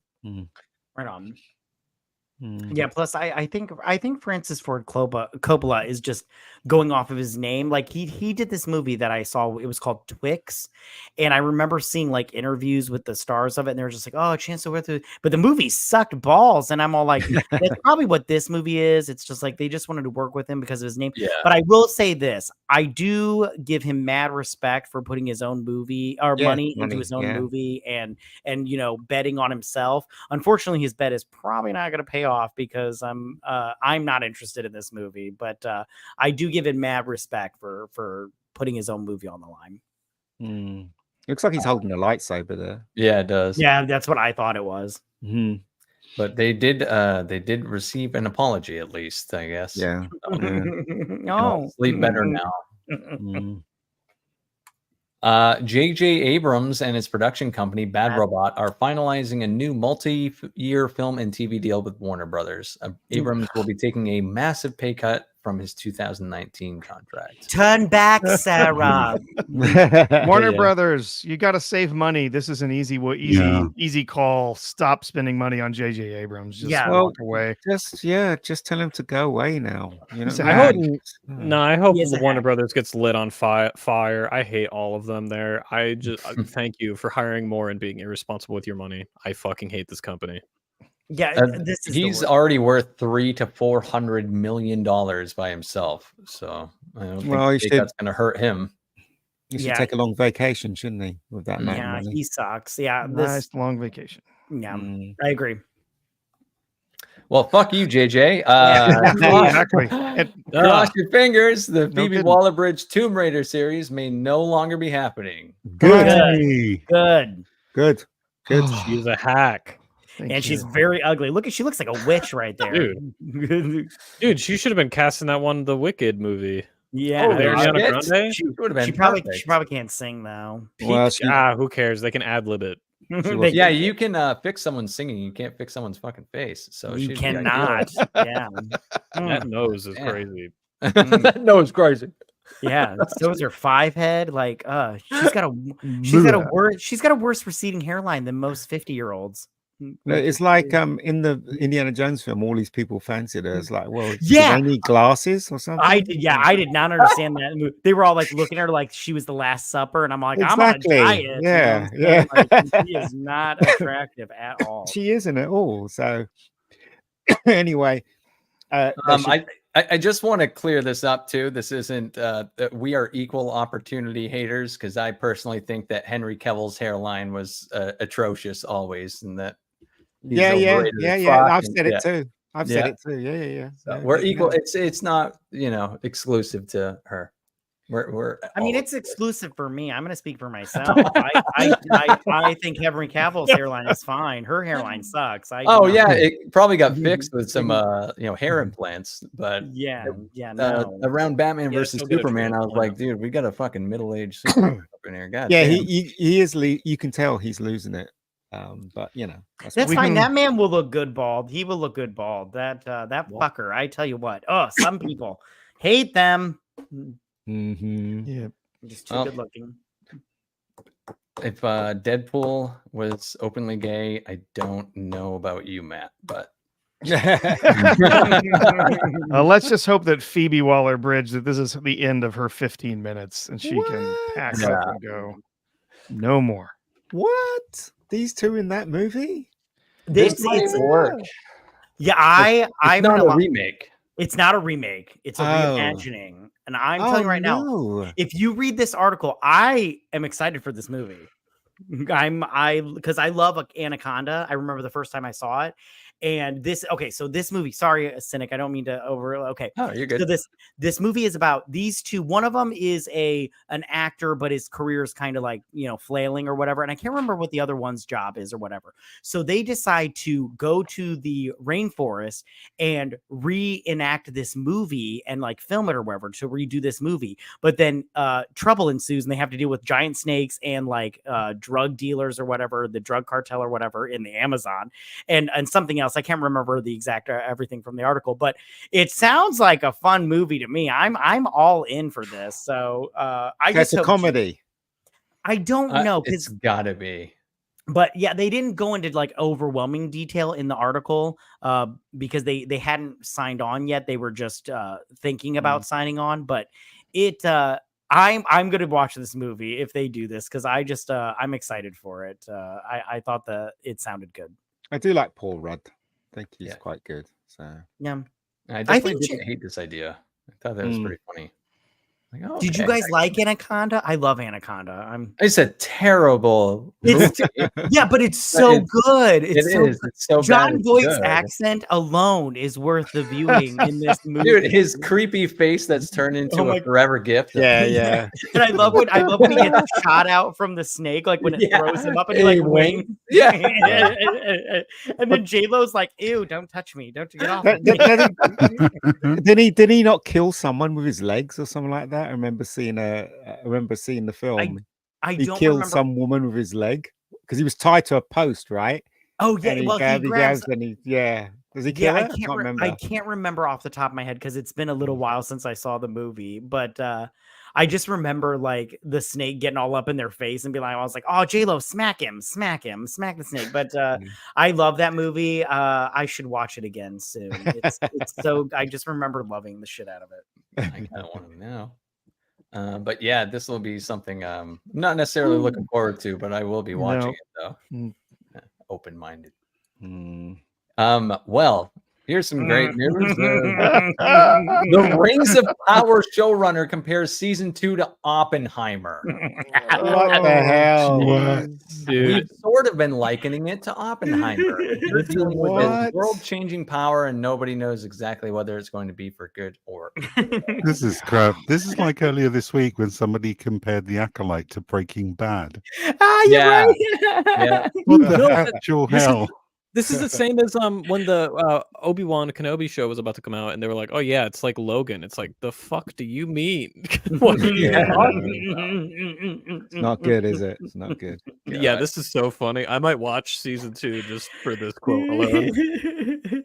I think I'm honestly curious. I think YouTubers and stuff are trying to make season 2 happen, and I think honestly people are done like they were with Velma season 2. I don't think anyone gives a fuck, and no one's going to want to hear about this.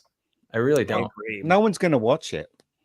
So I don't even think people want to hear people talk about it. No. Nobody's interested. Nobody cares. Yeah. Move along. Yeah, we can just do that. Oh no. Right into this. Yeah, finish the book, you fat fuck. Yeah, I wish he had. I wish we would finish him too. He doesn't want to. I like how he's complaining about it, and it's like, dude, you're the guy who's doing it. Just finish the book. He doesn't want to, so obviously he doesn't want to. You rather buy train because he's a big train enthusiast, model train enthusiast, isn't he? So he'd rather do that because he's got money. He doesn't give a shit. But you know how much more trains he can buy with all the much more money he'll get if he makes this book? He'll be set more for life. I agree. Bigger train. He could buy a train, just a real train. He's probably got one. Yeah. Yeah. Dude, I love how he's literally in fucking control of finishing it, and he's like, if I could change one thing, man. Like, I cannot finish it, mate. I have whatever. Yeah, and I love how he did an interview where he was like, well, what do you think about the people that say that you're probably going to die before you finish the book? And he's like, well, I say, and then he like flipped off the camera and everything. I'm all like, yeah, but it's probably true. You're not even trying to finish the books now. You're just like, oh, well, look at me. I love writing. And you're all like, you're not writing. You get one page done a year, bro. Like, what are you doing? This guy could finish a fucking buffet, but he but he needs to spend time on social media complaining about how many people hate his hate whatever, or hate this or hate that. You know what I think? I think like the reaction to the season finale of Game of Thrones is why he's not finishing it, because that's where he wants the story to go, but he knows everyone's gonna hate him because of how shit it is. Well, here's the thing: the actual ending was not the problem. It was how they rushed it. Right. If it had time to breathe, they could have worked in the character moments for all of that to make sense. I agree with you. 1 minute, she's the good guy, she's the queen that everyone wants to follow, and then 2 seconds later, she's a psycho bitch and goes killing everybody. It makes no sense. I think he's desperately trying to write in that slow, gradual change, but also I don't think he can because of where he is in the story. Yeah, I don't know. Maybe he's fooling us all and he's actually almost finished it. Maybe. I hope so. Well, what if it's like already out somewhere? It's just it's like a cookbook on eBay. Published in Mandarin. That'd be so good. It's only reproduced by hand. That's so good. That would be great. Yeah. Well, Blake 7. Oh, yes. Is this British shit? Yeah, so this is a TV show called Blake 7. It was made by the people that was responsible for Doctor Who. Some of them, the guy created the Daleks, and it Yeah, was Terry quite Nation. it was quite successful in England for a time. It's a very cheap show. It has the same budget as Doctor Who, even worse. The models work was absolutely terrible. You could see the wires holding up some of the ships in one shot. But what they've done is they've gone back to the masters and remastered it in 4K and redone the effects. And now it's on Blu-ray. Yeah, and regardless of the bad special effects, regardless of the poor quality of the cameras and all of the like you said, like the model work and everything, this is a really great series. I had not really even heard of this until a couple years ago. I watched it. I am really angry that there has not been any availability for this in the US, because I will buy this. You know, it really is a great show. Just for the Americans, this is Star Wars, but it's adult Star Wars. Yeah, and it's really adult. Well, it doesn't have any porn or anything like that. But it's just really it's just really good sci-fi. It's really well written sci-fi with good characters, great plots. Go out there, and if it's on archive.org, go out and just watch it there. It's really good. Just a little history behind it. The main star, the guy who played Blake, the reason why it's called Blake 7, he did season 1, and I think he did season 2, but then he left. And then they had to make Avon the hero of the show. So it's got its ups and downs and stuff like that. But I've got to admit though, some of the stories are absolutely terrific, and it does work very well. But it's a shame it only had 2 pence for a budget. Do you know what I mean? So, and it has the best cliffhanger ending. Oh my god, the ending! Right, if anyone ever watches this, the ending you'll just go, what? You'll just go, what? But it is worth your time if you're into sci-fi, put it that way. Well, it is out. The first season's been remastered. It's due out in November, actually, I think. But it hasn't been announced for the US yet. So, and also one of the greatest designed ships, in my opinion, in sci-fi history, the Liberator. It's such a wonderful design. It looks like it's flying backwards. So some people say, but I think it's just as iconic as the Enterprise. I mean, I know that's a bit blasphemous for me to say, but the design of the Liberators was pretty awesome. But it's okay. It's okay. I'm looking at it now. All right. What's this one that looks like a Star Destroyer? That Scorpio. Yeah, that's the ship, because the Liberator. Spoilers. Liberator got blown up, so they took. The Scorpio looks better. Yeah. No, the Liberator's got to be the top ship. Yeah. All right. Well, in my opinion, I didn't watch the show. Well, both ships have got AIs, but first off, you've got Zen. But then you've got Slave on board the Scorpio, and he's really not as engaging as Zen was. Yeah, no. Give it a try sometime, Matt. What is he holding in his hand here in that thing that's below the box set? Yeah. What is that? Is that like a lightsaber? That's their guns. That's the guns. Yeah. Their guns look like curling tongs. Yeah, they do. Yeah. That's because they were just little lucite rods that light up. It is really the model work was terrible. The way they shot it was awful. You know what I mean? But they've corrected a lot of stuff in it. Yeah, but it's entertaining. I thought it was entertaining. Yeah. Just like a lot of the old school Doctor Who, a lot of it's pretty cheesy looking. It's real cheap looking, but there's some great stories in there and some really good characters. Same with Blake 7, but it's very, very sci-fi focused. Yeah. Well, for all you British people, in the water. Sorry. In the water. A John Williams documentary titled "Music by John Williams," very clever. Will release on November 1st on Disney Plus. The doc will also have a limited theatrical release. Wow, I'm definitely going to see that. I'm such a huge fan of John Williams. I love his music, and I love the man as well. He's so humble. I've seen loads of interviews with him. He doesn't big himself up or anything like that. He's a very gentle man. Also, another thing that people don't know about John Williams is that he doesn't really watch the movies that he puts music to. The only time he watches it is before he creates the music and when he does the music and maybe a premiere. But after that, he doesn't. That's it. It's gone from his mind and he's on to the next job. Oh, that's why the Superman soundtrack sounded exactly like Star Wars. Now I get it. No, it doesn't. What are you talking about? What are you talking about? Dude, the first time, so I never saw the original Superman until my adulthood. And then as soon as it started, I was like, what the is this fucking Star Wars? Like I was like, what is going on? Why does this sound exactly like Star Wars? It doesn't sound exactly like Star Wars. Okay. Listen to them both. Okay. No. Okay. It has begun. Wrong.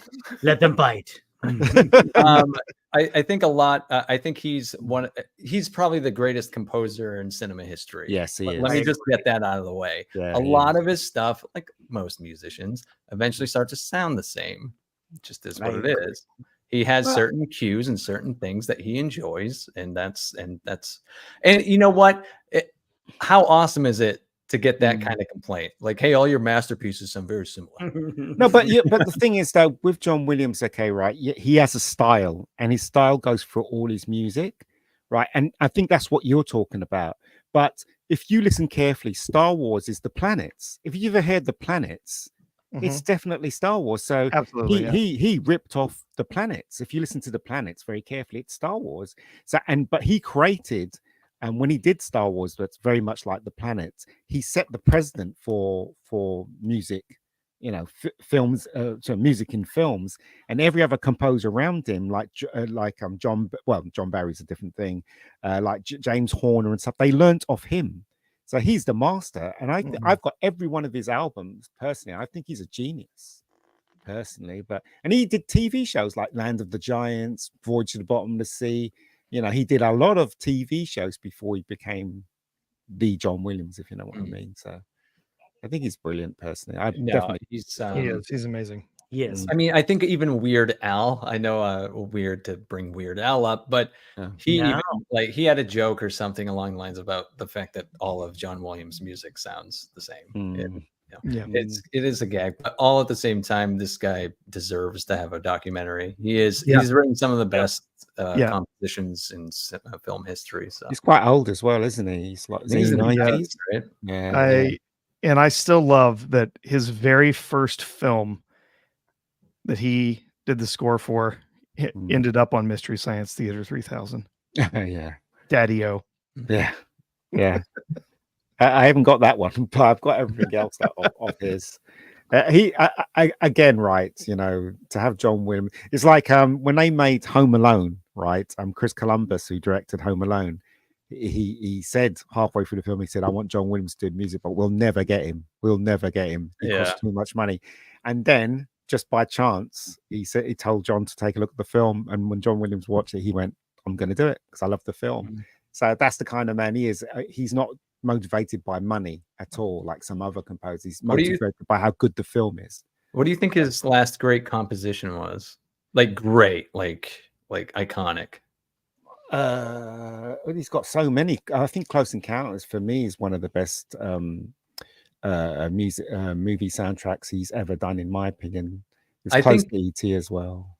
The Harry Potter theme is still like it's good. Like love it. It's iconic. Like I can hear it instantly. You know what I mean? Like it's just but E.T. as well. I can hear E.T. I meant like his most recent. One. I would probably say Harry Potter is probably his most recent, like really, really iconic. Yeah. The stuff from Phantom Menace would have come right before that, just a few years before that. So like 2 years before, or something like that. Well, are you saying that Ray's theme isn't great? Something like that, yeah. I mean, let's not forget he did Jaws as well. The Jaws soundtrack is absolutely brilliant. Oh, absolutely fantastic. You can't tell me Jaws sounds like Star even Wars. the Indiana Jones. Oh, fantastic! I'm not a huge Indiana Jones fan, but like, I love the music. Indiana Jones music slaps. And that's coming from me. So good. And that's coming from the biggest hater. Mr. Listen, of Temple of Doom specifically. I love the other two. What? Temple of Doom. One of these days, your hot takes are Temple of Doom. Arguably I love the best Temple of one. Doom. I love Temple of Doom too. I love it. I saw it 20 times in the cinema because my where we gosh. used to go, £50. Yeah, 50. It was cost 50p to go to the cinema in those days, and I saw it. Gosh. I loved it so much. I saw it because that's the only way you could see it. There was no Mm. pirates or anything like that. You had to go to cinema to see the film. Yeah. So yeah, I loved it. I thought it was fantastic all the way through. Anyway. Ditto. I guess we are moving on to Get in the Bin. This is going a lot faster than I actually thought. Sped up. Let me get the last super chat in here too that we got. Common People for $5 says half the chat not even paying attention to the stream, just making shitty alien film puns. I'm so proud of this community. Real. Yeah, they're entertaining themselves. They don't even. They've got a great time right now. Is that guy says there's something in the water? Is he going to be in the bin? Let's put him in the bin. Wait, do you not like that actor? Do you guys not like that actor? No, I just don't like his accent in the film. Oh, gotcha. Okay. I just don't like British people. I better go then. I gotta say, as soon as I heard that in the trailer, I just laughed. So did I. I was like, this isn't scary. This is fucking ridiculous. It is. That's why, like, what are those movies? The horror films that star? Is it the Conjuring movies? The second one took place, I believe, somewhere in Britain. Yeah, and I'm like, I can't take a fucking English ghost serious. Are you guys kidding me? You think that's fucking scary? Oh, I'm coming to get you. You're a fucking pirate ghost in Pirates of the Caribbean. Yeah, you're not scary. God. So Get in the Bin. This, I actually read this. This does belong in the fucking bin. Lily Allen reveals she returned her dog because it ate her passport. I can read this quote out loud. I'd be like, we actually did adopt a dog already, but then it ate my passport, and so I took her back to the home. She ate all 3 of our passports, and they had our visas in, and I can't. Whatever. She's fucking stupid. I don't want to read this all. Yeah, that's insane. Fucking ridiculous. You mean the dog was being a dog, and you're an asshole for leaving your passport? Yeah, why were they out where the damn dog? I know why, guys. I know why. She was born in the United Kingdom. She's British. Killer. Just searched her up. Didn't know who she was. Born in London. Killer. She does look very different though to when she was the star. I don't know who Lily Allen is, so but. She's the daughter Keith Allen's daughter. Keith Allen, yeah. The actor Keith Allen, yeah. That clears it up for me. Yeah, I know, right? I got it now. I'm looking it up right now because I'm like, who's Keith Allen? Who is this idiot? So I'm looking at his picture. I'm like, I still don't know who this asshole is. He's been in loads of movies and stuff. Oh, he was in Bodies. Yeah. He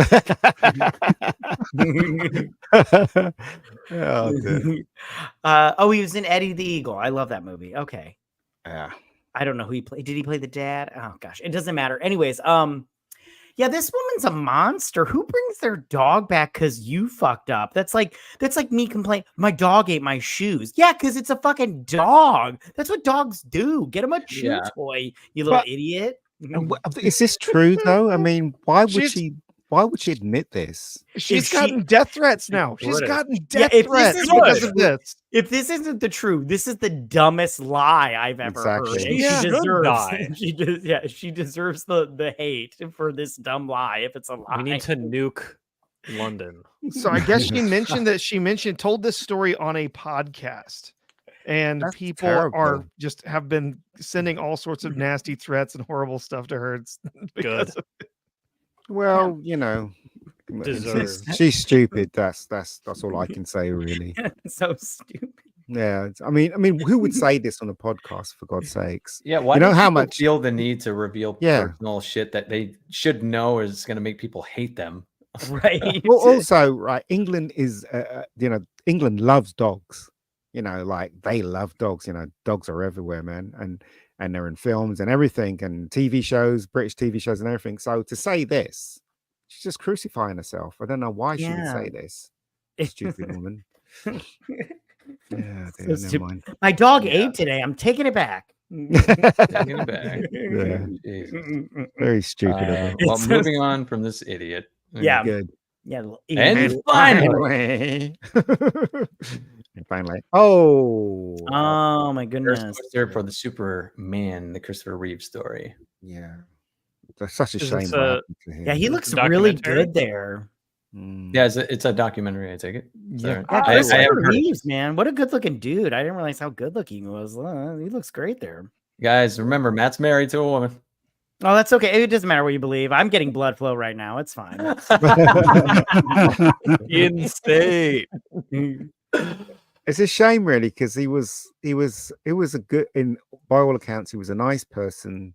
And he Yeah. was a great Superman, and he was a cared great about the Superman. projects. Yeah, and it's a shame that fateful day he climbed on a horse, and the end of that, right? They should have taken that horse back for eating. Pat. Yeah. True. You kill the horse. Jay Goodwin. Hamburger Jay Goodwin. meat. I don't use care. that joke all the time. My wife hates that joke. Oh no. Yeah, such Yeah, a shame, really. Yeah, so I guess this is due out in November. It looks it looks really interesting. Can I- you- I'll watch theaters? it. yeah. Will I'll this watch be in the it. theaters? But it Uh, says guys know? September on the poster. I guess. Only Yeah. in theaters September 21st and 25th. Yeah, I was can't also read a it. week My eyesight's or not like that 4 good. days, I guess. I'll go to the theater to see this. I love Christopher Reeves. It's a shame, right? Because he got screwed in Superman. I mean, the second film wasn't very good. The third one was even worse, and the fourth one was just ridiculous. And then So he got screwed by Cannon as well. He was trying to make his film. Just every step he took really just kind of made him go backwards in his career. It's horrible. yeah, right on. Hot take. The second movie is good, and I love the fourth movie. I just Yeah, love the that's claws. I love his fingernails. They get long, and he's like scratching him. Like, what is this? I just. Oh boy, yeah. It's so so ridiculous. bad. I It's love so the bad. elevator. Oh I just god, love all of it. It's so stupid, but I it's love so it. stupid, isn't it? Yeah. I love when they get his hair and they like throw him into space and he turns into like Yeah. Electro Man or whatever he was. I loved all of it. It was so funny. It's so And rubbish. didn't like the Perry White, he like climbed up the escalator. He's like, and now you, Mr. So and so, Yeah, are a negative shareholder or something like that. I was like, yeah, you told him, Perry White. Did he not move the moon in front of the sun? It's like if he did that, the whole of the earth would go in chaos, That wouldn't is it? All the seas would rise and kill everybody. I mean, Women wouldn't get their periods. Yeah, it's a very stupid film. It's a shame. It's a shame. Yeah, well, I'm gonna Yeah, watch well. it. I'm gonna Did you watch ever see the Donner cut of the second movie? it. No, because Yes. I didn't like it. I saw 15 minutes of it. I thought, no, I can't watch this. Oh, see, I thought it was better than the actual Did second. you? movie. Yeah, I did. It's definitely Yeah. a must watch out of the Yeah, it's two better. versions. It's The still second one not has its great. faults. It's better.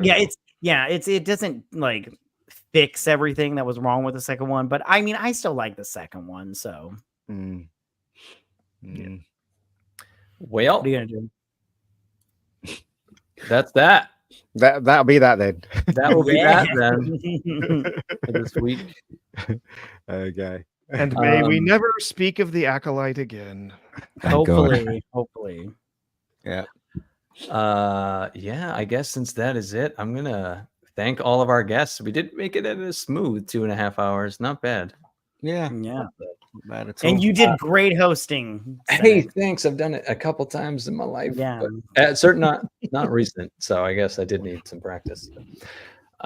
Yeah, with 40 slides, I thought I was like, so fucking 5 hours. Let's go. I was wondering who would get to do this one because he was saying he was going to take it. I was quite surprised that because he texted me saying, "No, you're going to come on tonight," and I'm like, "Yeah." So I was pretty surprised to see Movie Cynic in the chair. So yeah, interesting. Yes, I do just want to say, that I'm a fan of this show. I'm a fan of this channel, and Mr. Brown has been doing this every week for a while. And when I heard last week that he wasn't going to be on, it was weird. Like, I don't always pop in every week. I've had a lot going on myself. I'm sure not a lot of people do.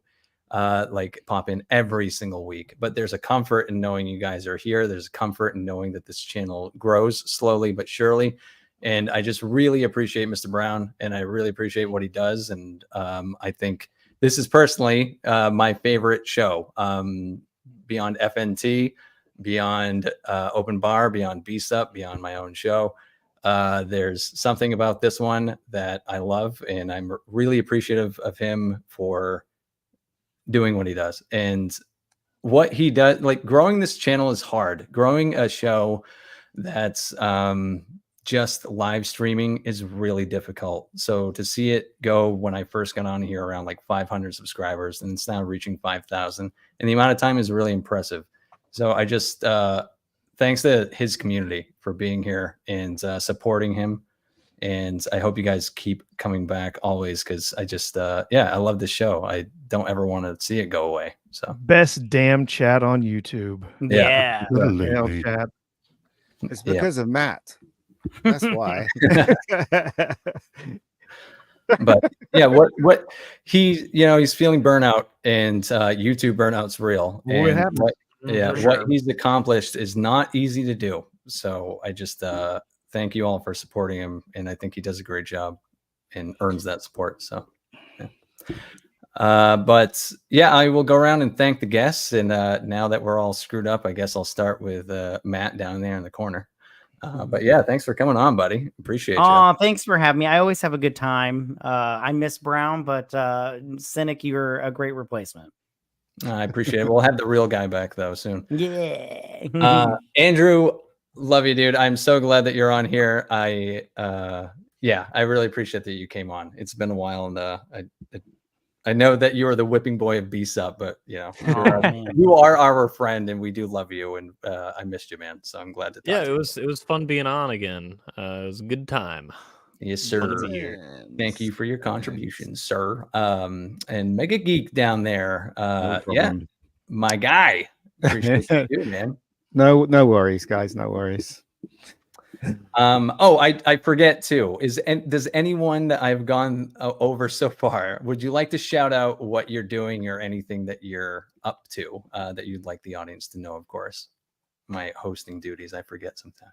I just want to real quick. I just did an interview with Ian over here where we talked about his directing career. I personally had a good time. I'm doing it and talking to him and stuff, and I just want people to check it out because Ian is great. I love Ian, and he's trying to get Rebecca Gold season 2 made, and I want people to go and support it because I love Rebecca Gold. And just check all that stuff out, donate to him, all that good stuff. Oh, isn't that nice? Terrific. Yeah, and Andrew, were you releasing anything that you're shitting on soon? Well, I have I just finished the script for the video before this, and I'm gonna go record the video after this about the Acolyte cancellation and thoughts on that. And then after that, I don't know, probably Skeleton Crew in December. But before that, probably Rings of Power before that. I need to make more YouTube videos. So you are really getting great at them. So you should continue. Practice. I just need to do more of them. Yeah. So, yeah. And also, chat reminded me I'm almost at 4K. I'm like 25 subs away. So that's cool. I wish I could sub twice, Andrew. Yeah. You make 15 alts. Easy. Yeah, exactly. I need to get on all of my sock puppet accounts and get started. That is a good point. I could do that. But yes, the shout out Mega as Matt did. Yes, go sub so that he can get monetized on that shit, please. True. And Professor R2, thank you so much for joining us, sir. Good to chat with you again. Always great being here. Great being here with all you guys, Matt, Andrew, Ian, Z. Awesome being here, and great job hosting, Cynic. Thanks everyone from the chat being here. As far as things to plug, really the only thing I've got every Tuesday and Thursday night, I've been hanging out with The Price of Reason over on his live channel, doing his late night show, The Night Owl. So you can come check out that channel if you're up late. Sounds good. And Z3PO, the anchor. How are you, sir? You've been hanging out there. Yeah, just been hanging around in the background and contributing where possible. I've got nothing to plug except my bottom. Fair enough. We'll work on that later, Z.